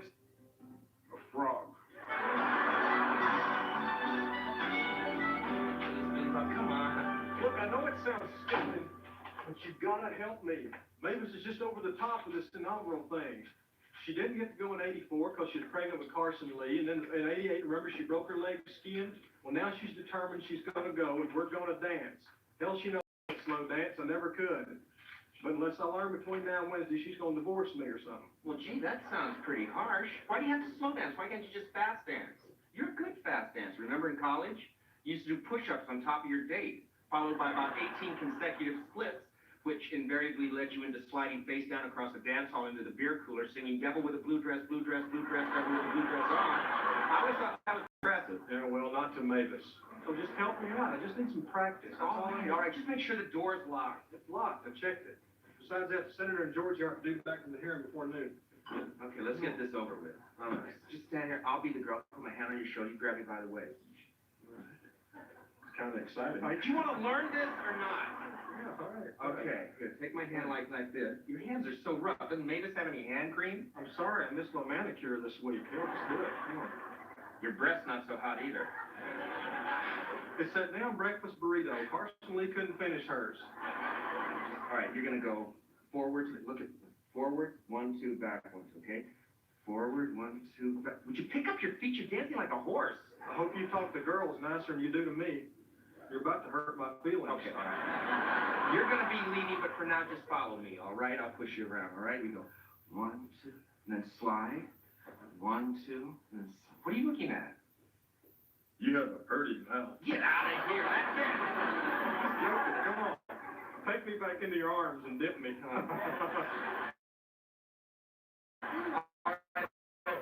This is the last time. I bet we had some music. Oh, I know what. I can sing something. Yeah? I should sing something we're going to be dancing to. Don't stop thinking about tomorrow. Don't just stop. It'll soon be here. Better listen before. Senator, we didn't think you'd be back for another half hour. Obviously. When you came in just now, it wasn't exactly what it looks like. I'm a little surprised. I didn't know that you and Mr. Hartman were sweet on each other. I understand that's all part of the culture now. There are gay people everywhere. I'm hip. Keep dancing. But don't try it in the army. Not quite as with it as I am. Yeah, but Senator, you don't understand. I was just teaching Billy Bob to slow dance because he's going to the inaugural ball. I'm not going this year. I gave my tickets to Miss Starr. I'm getting on in years, and it's all such a madhouse. Bourbon Street, you can't park on. Everybody throws up on your shoes. And I get very tired of those ridiculous costumes and masks and being loaded with candy. Senator, I think you're talking about the Mardi Gras. I don't know, Mr. Davis, but whatever it is, I'm not going. Well, I wish I didn't have to go either. I mean, I like rock and roll as much as the next middle-aged semi-hard rock fan, but I just think there should be a separation between rock and roll and state. And it makes me a little nervous that my generation is running this country. I don't know. As far as I'm concerned, most of us shouldn't even be driving. Interesting point. You agree with that, Mr. Hartman? Basically, I do. I kind of feel an inaugural should be 12-string bands and Frank Sinatra in a tux, not 12-string guitars and Michael Jackson wearing one glove. Who's this Michael Jackson? He's one of the biggest pop music stars in the world. He sells more records than just about anybody. Isn't that something? Yet, one hand remains unprotected from the harsh winter cold. By the way, Mr. Davis, if you want to color rug slow dancing, you have to let me teach you. I was named best dancer at my college for 3 consecutive years. Of course, I don't want to step on Mr. Hartman's toes. That's quite all right, be my guest. Oh, if you're sure. I just wouldn't like him to have a snip fit or fly into a jealous rage and attacked both of us. Now just relax and follow me. I'm gonna teach you how to glide so smoothly, your feet won't even touch the floor. Senator, this is real kind of you and everything, but it's really not necessary. Well, I think it is. You're gonna have to be a good dancer because with that breath, you're gonna need all the help you can get.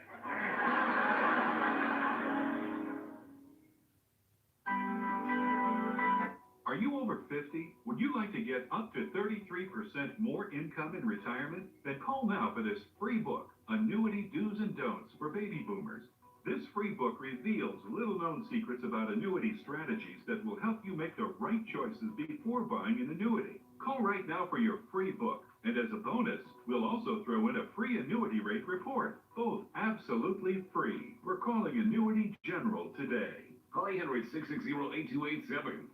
Hey, Pluto, it's FGTV Duddy, and I'm letting you know that you need to head on over to channel 698, the Roblox gameplay channel, to watch all the best FGTV Roblox episodes this weekend only. You heard? Grab your board and jump in. It's time to hang 10 with the gnarliest surf action on the planet. Drop in and catch a wave with Pluto TV Surf. Truckers with big red heaters. Every day it's something to fix. I ain't been able to get ahead on my bills. Get a big-time overhaul on CMC Pluto TV. Holy smokes. This is mine. That's yours, buddy. Split my truck on CMC Pluto TV.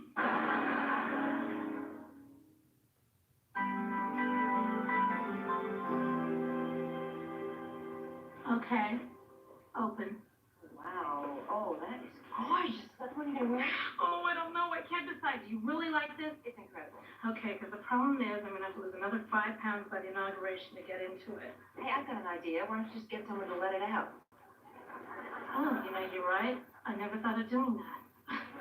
You should see the women in that dressing room trying to squeeze into these gowns. I mean, they were obviously made for models.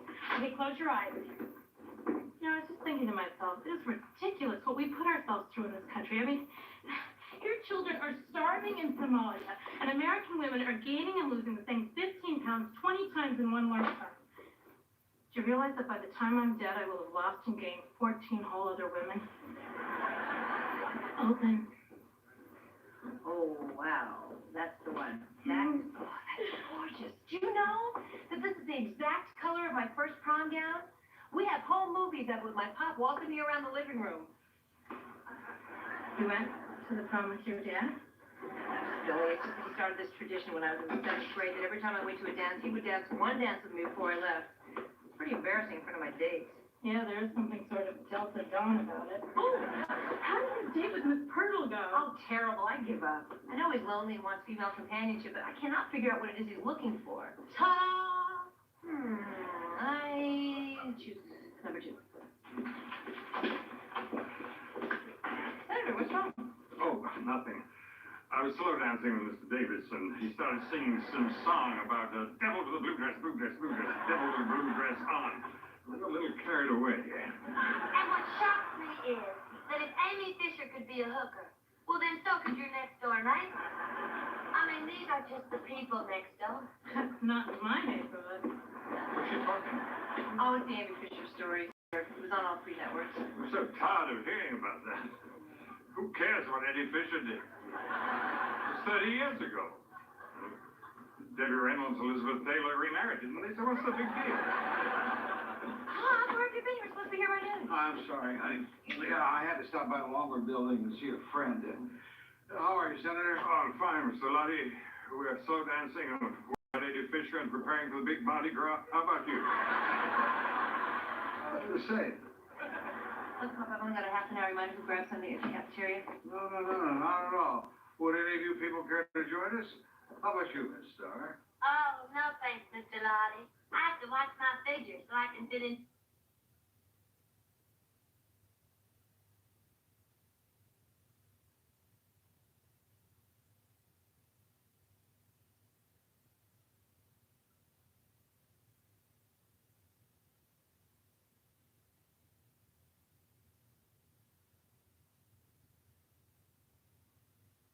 something of mine, I'll scratch something of yours. That's facts, Senator. Maybe to you, Miss Davis. Hey, I'm gonna get my things. We gotta go, Pop. Yeah. Also, did you hear Dan Quayle dropped off his resume this morning? Oh, get out of here. And then a few minutes later, Marilyn came in and corrected it. How you doing, Mr. Light? Hey, how are you, Billy? Good. Hey, wanna go lunch with us? Oh, I can't look at all these phone calls. Oh, I just checked my messages. And that guy that I asked for the inaugural ball has to go out of town. Oh, I already bought my ball gown. There's nobody else to ask. Well, what am I gonna do? Hey, I'm available. Yeah, well, why don't you take George's dad? She's been wanting to fix him up. I hardly think that Pop and Miss Star would care to go out together. Why not? Well, for one thing, there's a 30-year age difference. Oh, that's okay. I like older men. How do you like high affairs? Yeah, well, I don't mind getting dressed up if it's for a good cause, and I think a date with Miss Star would be a very good cause indeed. Really, Pop, I don't even think she really invited you. How would you like to go to the inaugural ball with me? I'd be delighted. You know, it was just so sweet of you to ask me over to dinner tonight before our big date at the ball. I mean, that was just so thoughtful. I thought it would give us a chance to get to know each other a little better. That way it'd give you the opportunity to trade me in on a newer model if you didn't have a good time tonight. Oh, I'm having a wonderful time. But then I pretty much have a good time wherever I go. I guess you could just say I'm kind of a good time girl. And I've always been interested in people. I'm just a people lover. Yeah. All people. Any size, shape, creed, color. Well, heck, any country. Like England. Now, I love England. And I just love Princess Di. And if you ask me, that old royal family was just lucky to get her. I mean, the rest of the women in it are all dogs. I mean, you can put a tiara on a dog. And you can even give it a cape. But it's still a dog. You know what I mean? I think I do.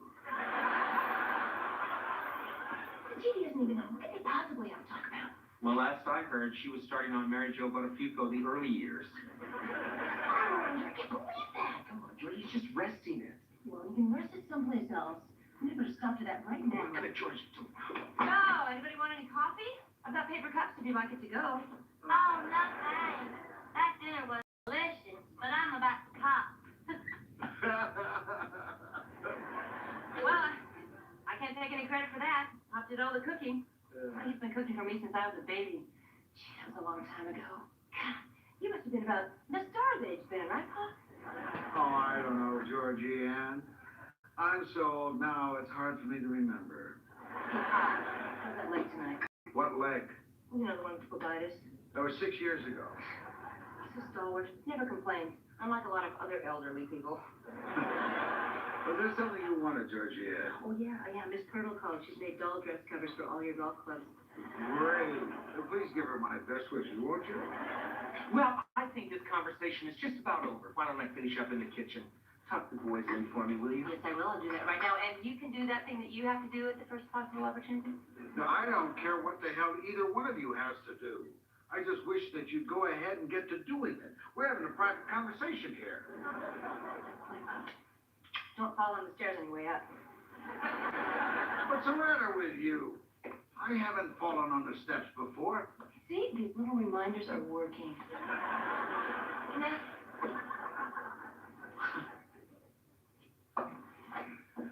I have to take Dee Dee home. See you later. Oh, wait a minute. Before you go, I just have to ask. Have we progressed from Miss Star to Dee Dee?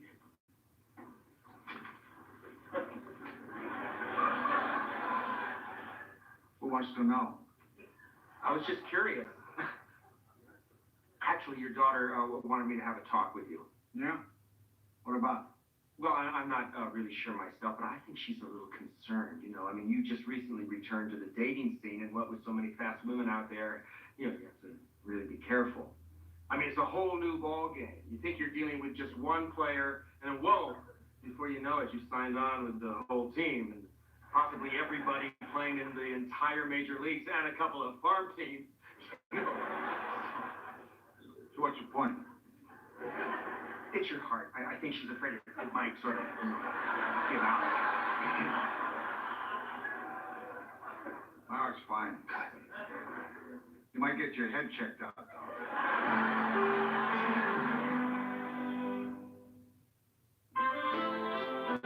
At T-Mobile, when you Quibi with us, you get Quibi on us. This is entertainment made just for your phone. Breakout shows from the biggest stars. Now, when you Quibi with us, you get Quibi on us. Only at T-Mobile. You're going on 5 dates. It's the first one sucks. Just staying there. Next! Hit them to the curb and start over with someone new. Watch next on MTV Dating, Pluto TV. Okay, so here's the deal. My parents, they can't stand my girlfriend Desiree, so they've each decided to send me on a blind date. I'm not going anywhere. I'm like that proof that takes 50 flashes and I'm still rising to the top. Crap floats, that's true. Watch Parental Control and all of your favorites on MTV Dating, Pluto TV. Now the game has changed. It looks like a little war zone. This is the biggest twist we have ever had on the channel. You're not new here. You won't be out there. I feel completely alone. Space was on mine. Catch us on the Challenge Pluto TV channel. And don't miss new episodes of Total Madness. Wednesday today on MTV.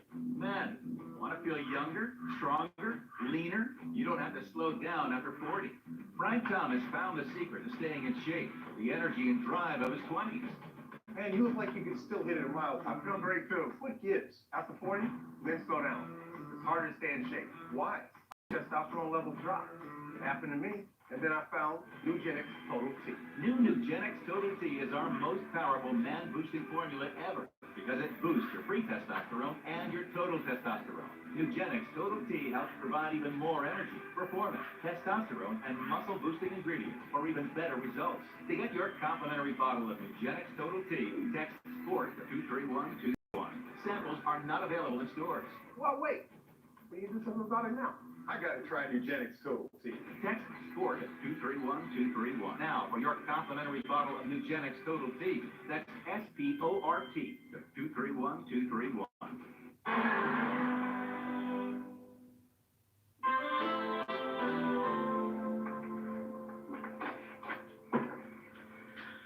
Hot in the world have you been? I've been worried sick. I had to take Edie home. 4 hours ago, where does she live? In Pittsburgh? We were talking. Till 3 in the morning? What on earth did you have to talk about? If you say the Butterfucos, I'll scream. Well, actually, we were talking about the fact that Dee Dee just recently came to believe that Elvis really is dead. What are you still doing out? I told you, waiting for you. Look, Pop, I know that you're going to be dating, but if you're going to be late, would you please have the courtesy to give me a call? I mean, this is my house, and if you're going to live in my house, you're going to abide by my rules. Yeah, well, listen, Miss. No, you listen to me. My advice to you is you get that finger out of my face before I turn you over my knee. For the record, I go out with whoever I want, when I want, where I want, and for as long as I want. In case you've forgotten, I'm the guy who used to change your diapers. And I sure as hell don't need you to tell me where to hang my pants. I know. You just got out of prison and you haven't had much opportunity. Oh, I've had opportunity. I just figured that you didn't care to have a stepmother named Ron. Anyway, there's nothing going on between this girl and me. For crying out loud. I just met her. So why don't you admit that the real reason you're upset is because you're jealous? Jealous? That's ridiculous. Where'd you get an idea like that? I guess because that's the way I felt the first time I saw you leaving the house with a boy, holding his hand. And then I thought, now, somebody's going to come along and take her away from me. And I thought, I'll never be the most important man in her life again. You always seem so mature. Well, that's the job of being a parent. Truth is, parents are just big kids trying to act like adults so the little kids don't get scared. Well, the truth is, I fixed you up with Miss Purtle because I knew you'd never fall in love with her. Well, I'll never fall in love with Miss Starr. But she sure as hell won't fall for an old bear like me. But that's not to say that it couldn't happen sometime with someone. I know. That's funny. That's what I always used to wish for when I was a kid.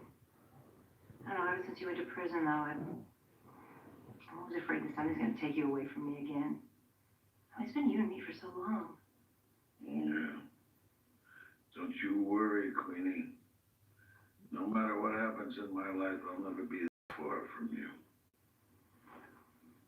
We make a pretty good team, don't we? Oh. I'm going to get better at this, Pop. I wish you would. I want to tell you something. Yeah? No matter how much I love Hartman, you will always be my first hero. Yeah.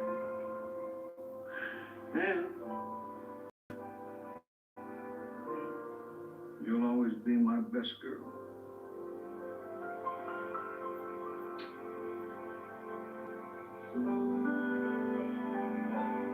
Hey, where are the boys? Who's watching them tonight? Oh, they're over at their babysitter, Miss Purtle's house.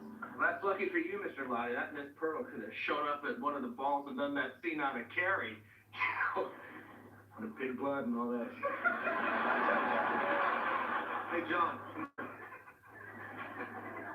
Listen, I just want to thank you again for helping me with the Walson and all. It's real nice. Hey, don't mention it. And to show my appreciation, I'm going to save the last dance for you. Okay. I think it's time we got to do a show on the road. Pop. You know how you used to embarrass me by waltzing me around the living room before every prom? Well, now it's your turn.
The city is tearing up our sidewalk.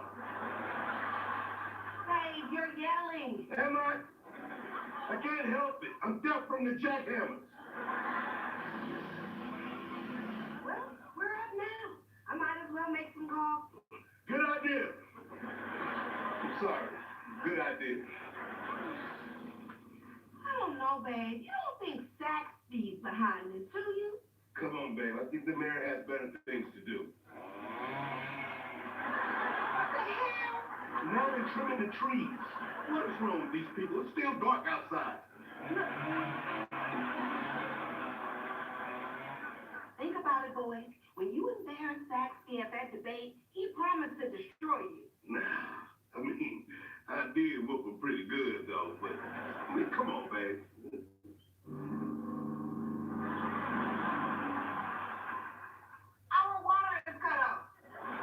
Let me see that. Did you check the thing? Babe, the water's cut off.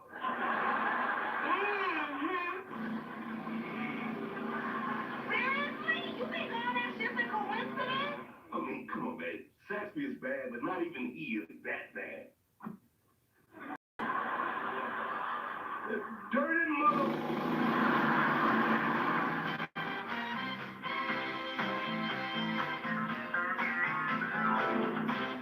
Just see that he gets the message.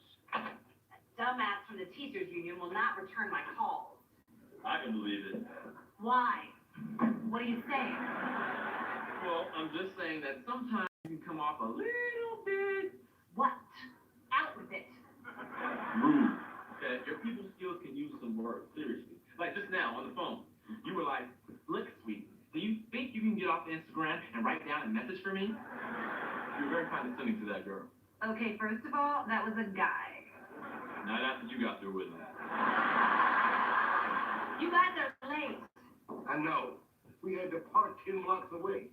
Yeah, and these Jimmy shoes ain't made for walking. It's crazy, ain't it? Saxby just suddenly makes our whole block a no parking zone. You know, I can't believe a mayor of a big city could be this petty. I've seen this before. Hell, I have done this before. You humiliated the man. He is lashing out. You're lucky that's all he's done. Oh, that ain't all of it. He cut off our power and water too. I didn't even get a chance to shower this morning. I did. I just took a bottle of Fiji and hit the important part. You know, this is ridiculous. This is another example of Saxby abusing his power. He can't get away with this. Yes, he can. He runs the city. He's got all the unions in his pocket. I got pockets. There's some unions in my pockets. It's not that easy, boys. Saxby holds the city's checkbooks. They're scared of crossing him. Plus, they don't like Alicia won't return her calls. Stamps, why don't you go bench press something? For your information, it's leg day.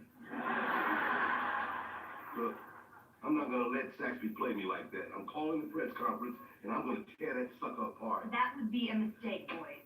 Well, what the hell am I supposed to do then? Don't you understand? If you go on the news making wild accusations about the mayor cutting off your power, you'll be playing right into Saxby's hands. He's just going to paint you as an angry black man.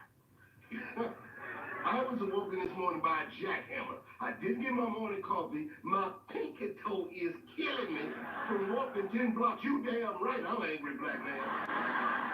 Course, I am mad as hell. Another angry black man.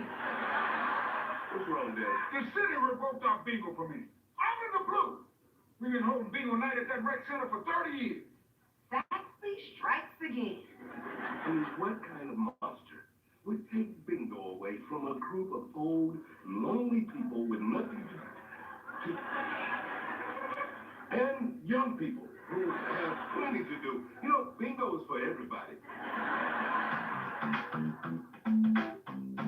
Well, boys, the garbage man picks up everybody's trash except for ours. Of course. Every week those fools can't call me. Hey, baby, I'll pick up all your trash. And I never report them because it's a tough job and they got good faith. And that's how they gonna do me. I hear you, babe, but we can't fall into Saxby's trap, all right? I can't go down there all angry like Ice Cube and Straight Outta Compton. I have to be more cuddly like Ice Cube and Are We There Yet? Oh, you hear that? They're back. Hey! You missed my chance! You know we did, sweet thing. We missed the whole package. Y'all nasty! We got no power, no water, but we got garbage. Let's just stay strong, all right? And we're gonna wait this Saxby thing out. Okay.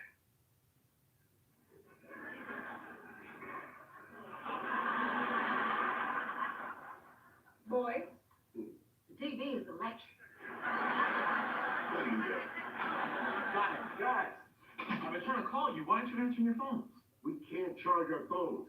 Saxby cut our power, remember? Yep, no juice. We know! we shouldn't overreact to Saxby's dirty tricks? Good. So? Daddy didn't get the memo. No bingo, no peace. No bingo, no peace. No bingo, no peace. What the hell is happening to my life? The game is on. I'm so sad. In the cheerleading world, it doesn't get any better than this. CMT Dallas Cowboys Cheerleaders is now on Pluto TV 24/7.